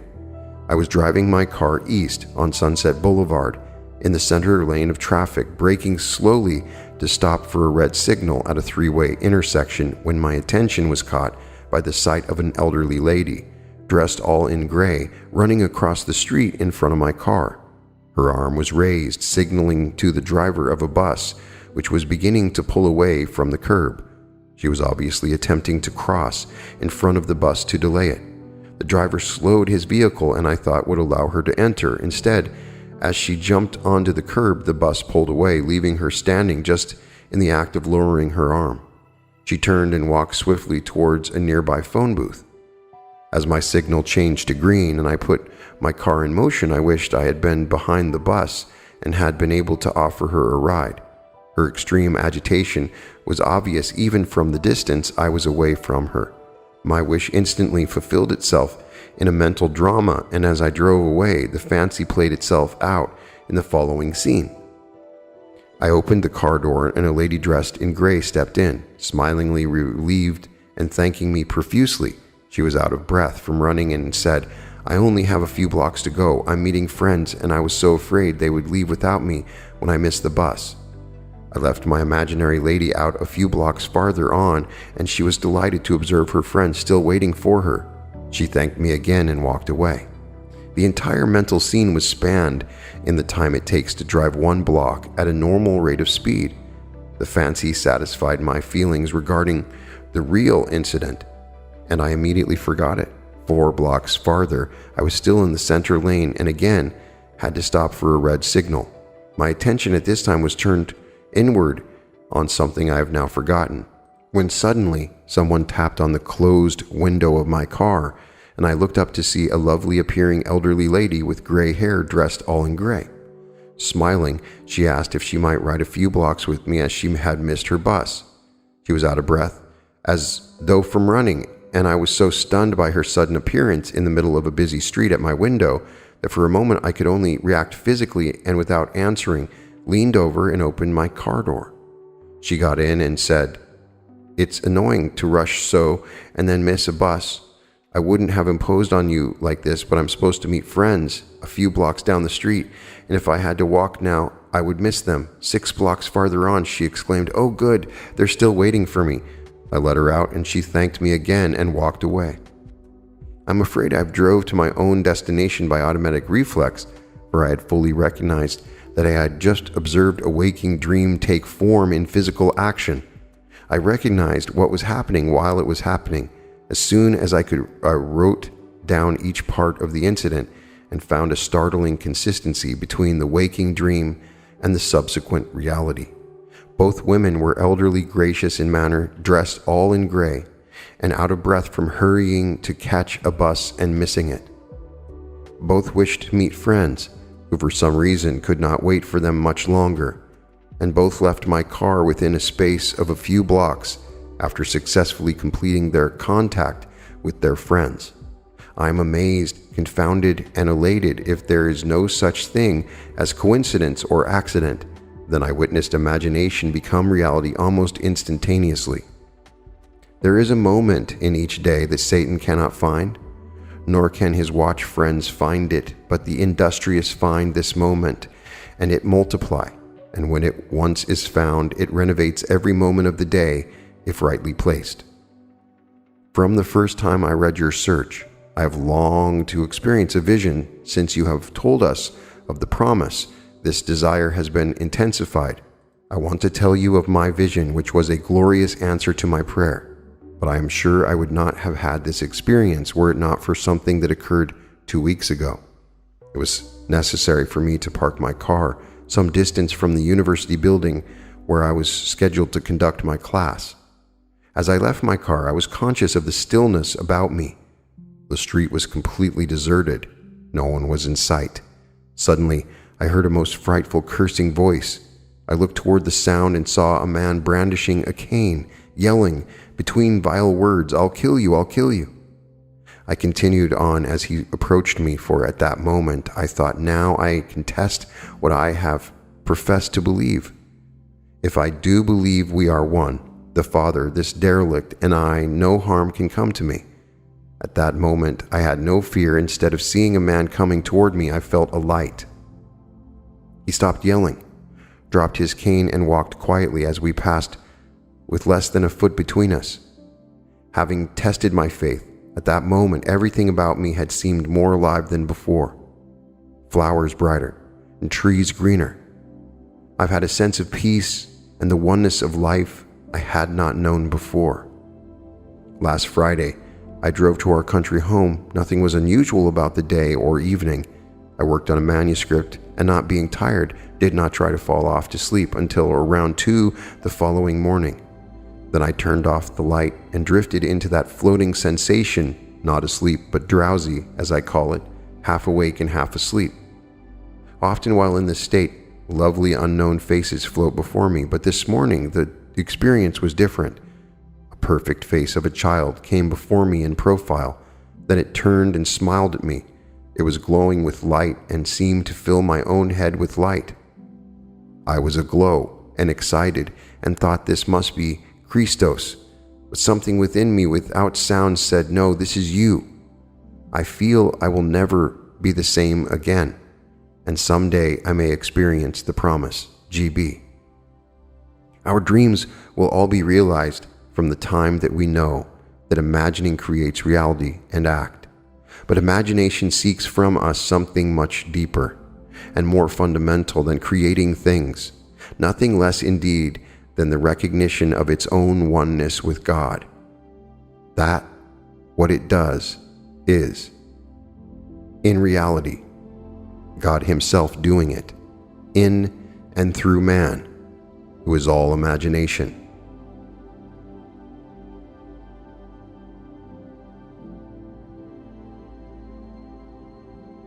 Chapter 15. The Promise. 4 Mystical Experiences. In all I have related thus far, with the exception of GB's vision of the child, imagination was consciously exercised. Men and women created stage plays in their imagination, plays implying the fulfillment of their desires. Then, by imagining themselves participating in these dramas, they created that which their imaginal acts implied. This is the wise use of God's law.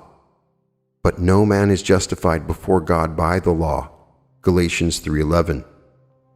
Many people are interested in imaginism as a way of life, but are not at all interested in its framework of faith, a faith leading to the fulfillment of God's promise. I will raise up your son after you, who shall come forth from your body. I will be his father, and he shall be my son. 2 Samuel 7:12-14. The promise that God will bring forth from our body a son, who will be born not of blood, nor of the will of the flesh, nor of the will of man, but of God. John 1:13, does not concern them. They want to know God's law, not his promise. However, this miraculous birth has been stated clearly as a must for all mankind from the earliest days of the Christian fellowship. You must be born from above, John 3:7. My purpose here is to state it again, and to state it in such language and with such reference to my own personal mystical experiences that the reader will see that this birth from above is far more than a part of a dispensable superstructure, that it is the sole purpose for God's creation. Specifically, my purpose in recording these 4 mystical experiences is to show that Jesus Christ, the faithful witness, the firstborn from the dead, Revelations 1:5, was trying to say about this birth from above. How can men preach unless they are sent? Romans 10:15. Many years ago, I was taken in spirit into a divine society, a society of men in whom God is awake. Though it may seem strange, the gods do truly meet. As I entered this society, the first to greet me was the embodiment of infinite might. His was a power unknown to mortals. I was then taken to meet infinite love. He asked me, "What is the greatest thing in the world?" I answered him in the words of Paul, faith, hope, and love, these 3, but the greatest of these is love, 1 Corinthians 13:13. At that moment, he embraced me, and our bodies fused and became one body. I was knit to him and loved him as my own soul. The words love of God, so often a mere phrase, were now a reality with a tremendous meaning. Nothing ever imagined by man could be compared with this love which man feels through his union with love. The most intimate relationship on earth is like living in separate cells compared with this union. While I was in this state of supreme delight, a voice from outer space shouted, "Down with the blue bloods." At this blast, I found myself standing before the one who had first greeted me, he who embodied infinite might. He looked into my eyes, and without the use of words or mouth, I heard what he told me. Time to act. I was suddenly whisked out of that divine society and returned to earth. I was tormented by my limitations of understanding, but I knew that on that day the divine society had chosen me as a companion and sent me to preach Christ, God's promise to man. My mystical experiences have brought me to accept literally the saying that all the world's a stage, and to believe that God plays all the parts. The purpose of the play? To transform man, the created, into God, the creator. God loved man, his created, and became man in faith that this act of self-commission would transform man, the created, into God, the creator. The play begins with the crucifixion of God on man, as man, and ends with the resurrection of man as God. God becomes as we are, that we may be as he is. God becomes man, that man may become first a living being, and second, a life-giving spirit. I have been crucified with Christ. It is no longer I who live, but Christ who lives in me. And the life I now live in the flesh, I live by faith in the Son of God, who loved me and gave himself for me. Galatians 2:20. God took upon himself the form of man and became obedient unto death, even death on the cross of man, and is crucified on Golgotha, the skull of man. God himself enters death's door, the human skull, and lies down in the grave of man to make man a living being. God's mercy turned death into sleep. Then began the prodigious and unthinkable metamorphosis of man, the transformation of man into God. No man, unaided by the crucifixion of God, could cross the threshold that admits to conscious life. But now we have union with God in his crucified self. He lives in us as our own wonderful human imagination. Man is all imagination and God is man, and exists in us and we in him. The eternal body of man is the imagination, that is, God himself, Blake. When he rises in us, we will be like him and he will be like us. Then all impossibilities will dissolve in us. At that touch of exaltation, which his rising in us will impart to our nature. Here's the secret of the world. God died to give man life and to set man free.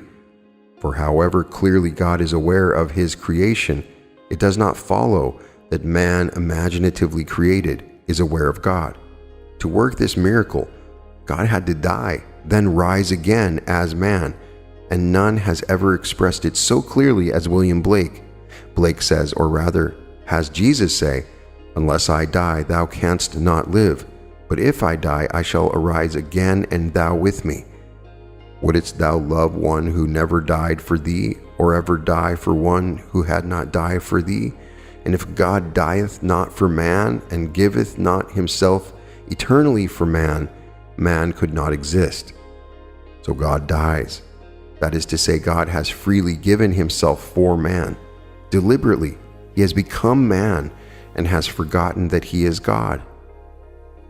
In the hope that man, thus created, will eventually rise as God, God has so completely offered his own self for man that he cries out on the cross of man, my God, why hast thou forsaken me?" Matthew 27:46, Psalm 21:1. He has completely forgotten that he is God. But after God arises in one man, that man will say to his brothers, "Why stand we here trembling around, calling on God for help, and not ourselves in whom God dwells?" Blake. The first man that has been raised from the dead is known as Jesus Christ, the first fruits of those who have fallen asleep, the firstborn of the dead. For man, God died. Now, by a man has come also the resurrection of the dead. Jesus Christ resurrects his dead father by becoming his father. In Adam, the universal man, God sleeps. In Jesus Christ, the individualized God wakes. In waking, man, the created, has become God, the creator, and can truly say, "Before the world was, I am." Adon Olam, Jewish Dogmatics. Just as God, in his love for man, so completely identified himself with man that he forgot that he was God, so man, in his love for God, must so completely identify himself with God that he lives the life of God, that is, imaginatively. God's play, which transforms man into God, is revealed to us in the Bible. It is completely consistent in imagery and symbolism. The New Testament is hid in the Old Testament, and the Old is manifested in the New. The Bible is a vision of God's law and his promise. It was never intended to teach history, but rather to lead man in faith through the furnaces of affliction to the fulfillment of God's promise, to rouse man from this profound sleep and awaken him as God. Its characters live not in the past, but in an imaginative eternity. They are personifications of the eternal spiritual states of the soul. They mark man's journey through eternal death and his awakening to eternal life. The Old Testament tells us of God's promise.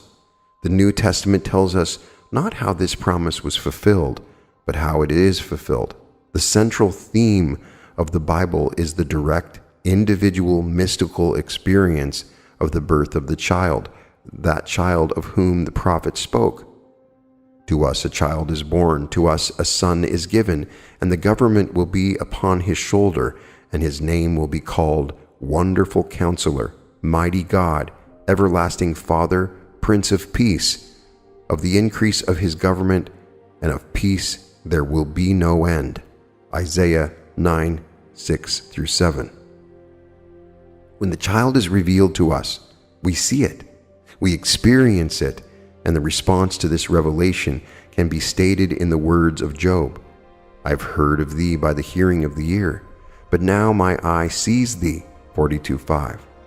The story of the incarnation is not fable, allegory, or some carefully contrived fiction to enslave the minds of men, but mystical fact. It is a personal mystical experience of the birth of oneself out of one's own skull, symbolized in the birth of a child wrapped in swaddling clothes and lying on the floor. There is a distinction between hearing of this birth of a child from one's skull, a birth which no scientist or historian could ever possibly explain, and actually experiencing the birth holding in your own hands and seeing with your own eyes this miraculous child, a child born from above, out of your own skull, a birth contrary to all the laws of nature. The question as it is posed in the Old Testament, ask now and see, can a male bear a child? Why then do I see every man with his hands delivering himself like a woman in labor? Why has every face turned pale? Jeremiah 36. The Hebrew word shalats, mistranslated loins, means to draw out, to deliver, to withdraw self. The drawing of oneself out of one's own skull was exactly what the prophet foresaw as the necessary birth from above, a birth giving man entrance into the kingdom of God and reflective perception on the highest levels of being. Throughout the ages, deep calls to deep. Psalms 42:7. Rouse thyself, why sleepest thou, O Lord, awake? Psalms 44:23. The event, as it is recorded in the Gospels, actually takes place in man. But of that day or that hour when the time will come for the individual to be delivered, no one knows but the Father. Do not marvel that I said to you, you must be born from above. The wind blows where it wills, and you hear the sound of it, but you do not know whence it comes or whither it goes. So it is with everyone who is born of the Spirit. John 3:7-8. This revelation in the Gospel of John is true.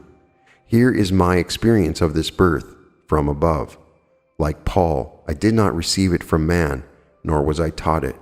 It came through the actual mystical experience of being born from above. None can speak truly of this mystical birth from above, but one who has experienced it. I had no idea that this birth from above was literally true. Who before the experience could believe that the child, the wonderful counselor, the mighty God, the everlasting Father, the Prince of Peace, was inwoven in his own skull? Who before the experience would understand that his Maker is his husband and the Lord of hosts is his name? Isaiah 54:5. Who would believe that the Creator went into his own creation, man, and knew it to be himself, and that this entrance into the skull of man, this union of God and man, resulted in the birth of a son out of the skull of man, which birth gave to that man eternal life and union with his Creator forever? If I now tell what I experienced that night, I do so not to impose my ideas on others, but that I may give hope to those who, like Nicodemus, wonder, how can a man be born when he is old? John 3:4. How can he enter a second time into his mother's womb and be born? How can this be? This is how it happened to me. Therefore I will now write the vision and make it plain upon tablets, so he may run who reads it. For still the vision awaits its time, it hastens to the end, it will not lie. If it seems slow, wait for it. It will surely come, it will not delay. Behold, he whose soul is not upright, in him shall fail, but the righteous shall live by his faith. Habakkuk 2:2-4. In the early hours of the morning on July 20th, 1959, in the city of San Francisco, a heavenly dream in which the arts flourished was suddenly interrupted by the most intense vibration centered at the base of my skull. Then, a drama as real as those I experience when I am fully awake began to unfold. I awoke from a dream to find myself completely entombed within my skull. I tried to force my way out through its base.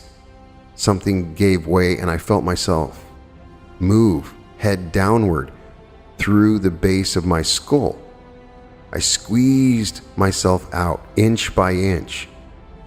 When I was almost out, I held what I took to be the foot of the bed and pulled the remaining portion of me out of my skull. There on the floor, I lay for a few seconds. Then I rose and looked at my body on the bed. It was pale of face, lying on its back and tossing from side to side like one in recovery from a great ordeal. As I contemplated it, hoping that it would not fall off the bed, I became aware that the vibration which started the whole drama was not only in my head, but now was also coming from the corner of the room. As I looked over to that corner, I wondered if that vibration could be caused by a very high wind, a wind strong enough to vibrate the window. I did not realize that the vibration which I still felt within my head was related to that which seemed to be coming from the corner of the room. Looking back to the bed, I discovered that my body was gone, but in its place sat my 3 older brothers. My oldest brother sat where the head was. My second and third brothers sat where the feet were. None seemed to be aware of me, although I was aware of them and could discern their thoughts. I suddenly became aware of the reality of my own invisibility. I noticed that they, too, were disturbed by the vibration coming from the corner of the room. My third brother was the most disturbed and went over to investigate the cause of the disturbance. His attention was attracted by something on the floor, and looking down, he announced, "It's Neville's baby." My other 2 brothers, in most incredulous voices, asked, "How can Neville have a baby?" My brother lifted the infant wrapped in swaddling clothes and laid him on the bed. I then, with my invisible hands, lifted the babe and asked him, "How is my sweetheart?" He looked into my eyes and smiled, and I awoke in this world to ponder this greatest of my many mystical experiences. Tennyson has a description of death as a warrior, a skeleton, high on a night black horse, issuing forth at midnight. But when Gareth's sword cut through the skull, there was in it the bright face of a blooming boy, fresh as a flower newborn. Idols of the King. 2 other visions I will tell because they bear out the truth of my assertion that the Bible is mystical fact, that everything written about the promised child in the law of Moses and the prophets and the Psalms must be mystically experienced in the imagination of the individual. The child's birth is a sign and a portent signaling the resurrection of David, the Lord's anointed, of whom he said, "You are my son. Today I have begotten you." Psalms 2:7. 5 months after the birth of the child, on the morning of December 6, 1959, in the city of Los Angeles, vibrations similar to the one which preceded his birth started in my head. This time, its intensity was centered at the top of my head. Then came a sudden explosion, and I found myself in a modestly furnished room. There, leaning against the side of an open door, was my son David of biblical fame. He was a lad in his early teens. What struck me forcibly about him was the unusual beauty of his face and figure. He was, as he is described in the first book of Samuel, ruddy with beautiful eyes and very handsome, 16:12 through 17:42. Not for one moment did I feel myself to be anyone other than who I am now, yet I knew that this was my lad. David was my son, and he knew that I was his father. For the wisdom from above is without uncertainty, but the wisdom that is from above is first pure, then peaceable, gentle, and easy to be entreated, full of mercy and good fruits, without partiality and without hypocrisy. James 3:17. As I sat there contemplating the beauty of my son, the vision faded, and I awoke. I and the children whom the Lord has given me are signs and portents in Israel from the Lord of hosts who dwells on Mount Zion. Isaiah 8:18. God gave me David as my very own son. I will raise up your son after you, who shall come forth from your body. I will be his father, and he shall be my son. 2 Samuel 7:12 through 14. God is known in no other way than through the Son. No one knows who the Son is except the Father, or who the Father is except the Son, and any one to whom the Son chooses to reveal him. Luke 10:22. The experience of being David's father is the end of man's pilgrimage on earth. The purpose of life is to find the father of David, the Lord's anointed, the Christ, Abner, whose son is this youth. And Abner said, As your soul lives, O king, I cannot tell. And the king said, Inquire whose son the stripling is. And as David returned from the slaughter of the Philistine, Abner took him and brought him before Saul with the head of the Philistine in his hand. And Saul said to him, Whose son are you, young man? And David answered, I am the son of your servant, Jesse the Bethlehemite. 1 Samuel 17:55 through 58. Jesse is any form of the verb to be. In other words, I am the son of who I am. I am self-begotten. I am the Son of God, the Father. I and my Father are one. John 10:30. I am the image of the invisible God. He who has seen me has seen the Father. John 14:9. Whose son is not about David, but about David's father, whom the king had promised. 1 Samuel 17:25. To make free in Israel. Note, in all these passages, 1 Samuel 17:55, 56, and 58, the king's inquiry is not about David, but about David's father. I have found David my servant. He shall cry to me, Thou art my father, my God, and the rock of my salvation, and I will make him the firstborn, the highest of the kings of earth. Psalm 89. The individual who is born from above will find David and know him to be his very own son. Then he will ask the Pharisees who are always with us, What do you think of the Christ? Whose son is he?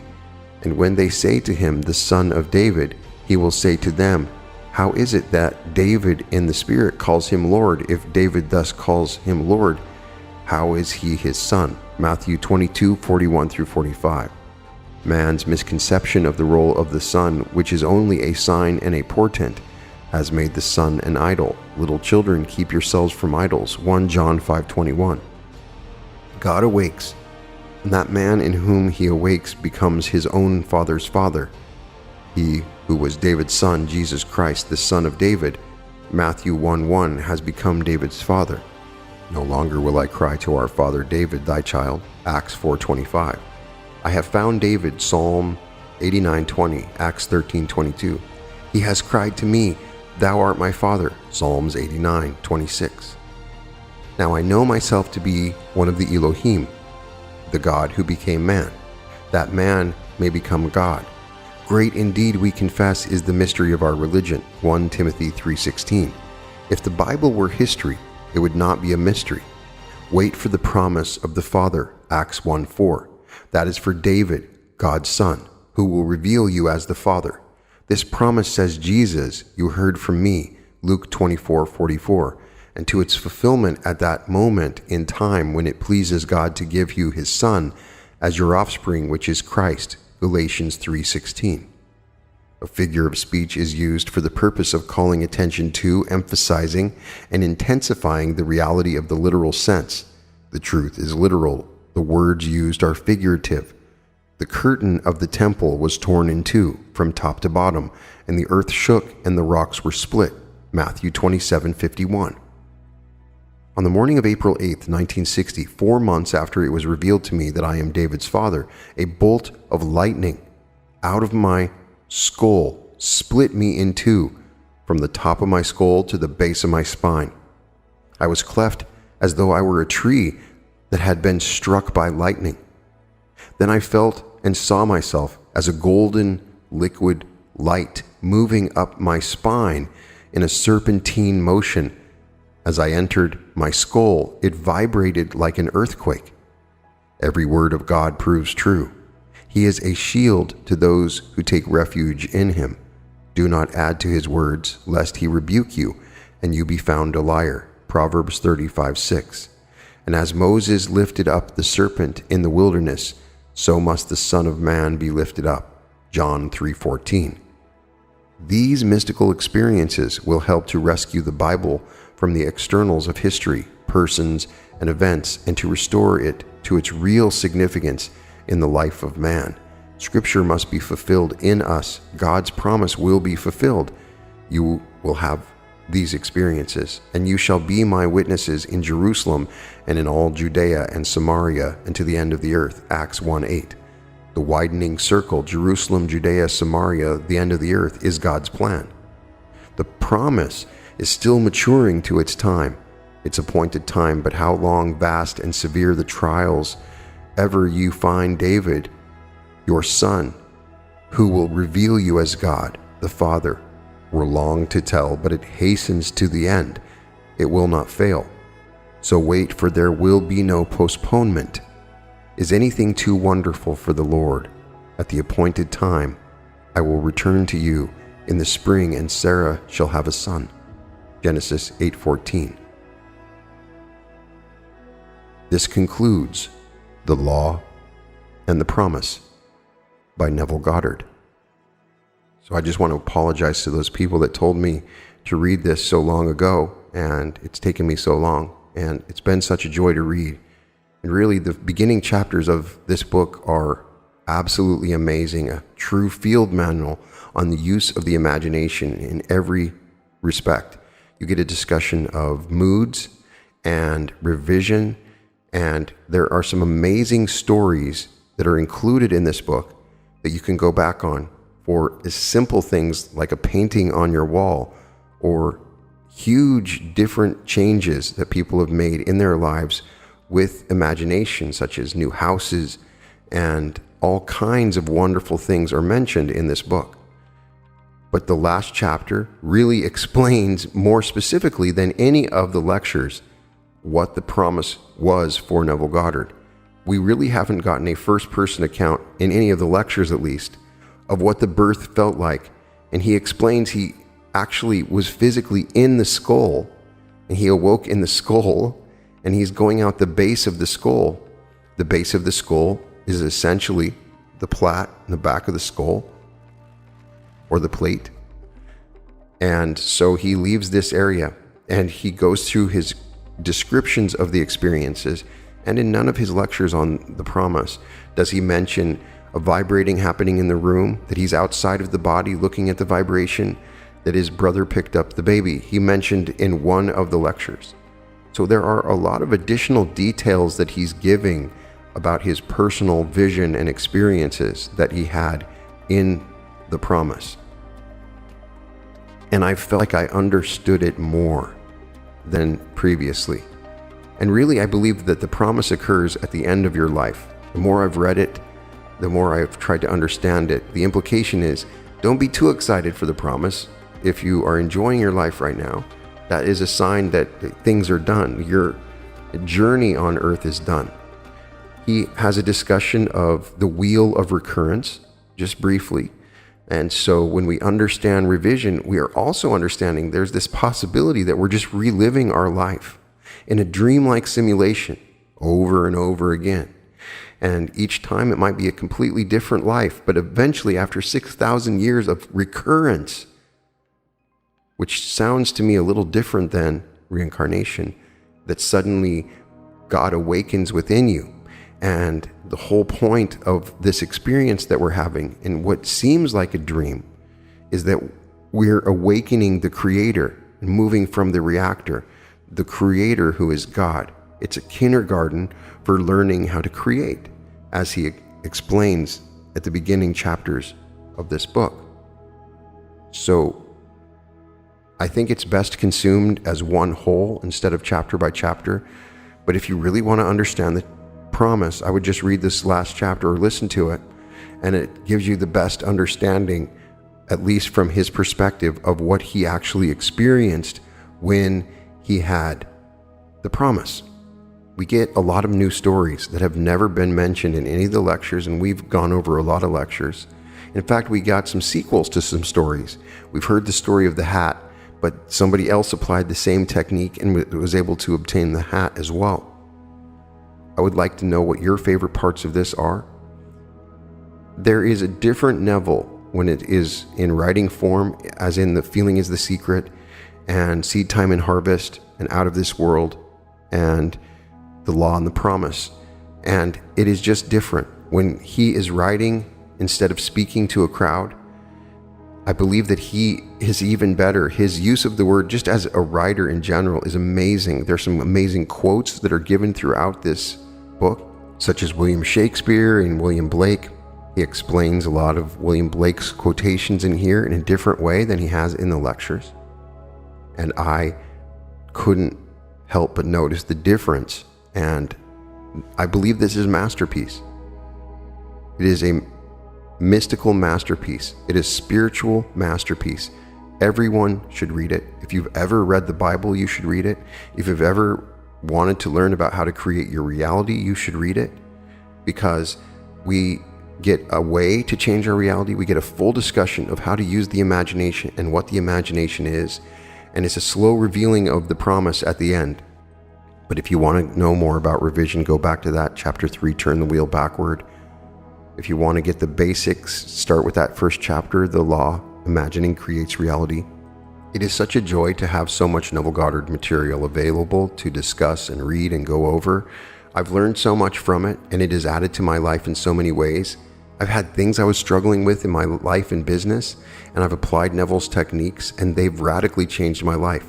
I've tested my imagination in the ways that he's described, and it works. I have not yet experienced the promise, but I've discussed it and tried to imagine it happening in my life. I've certainly had visions and dreams. My wife has had dreams of a child born in dreams, just in the same way that this describes, but not the accompanying visions.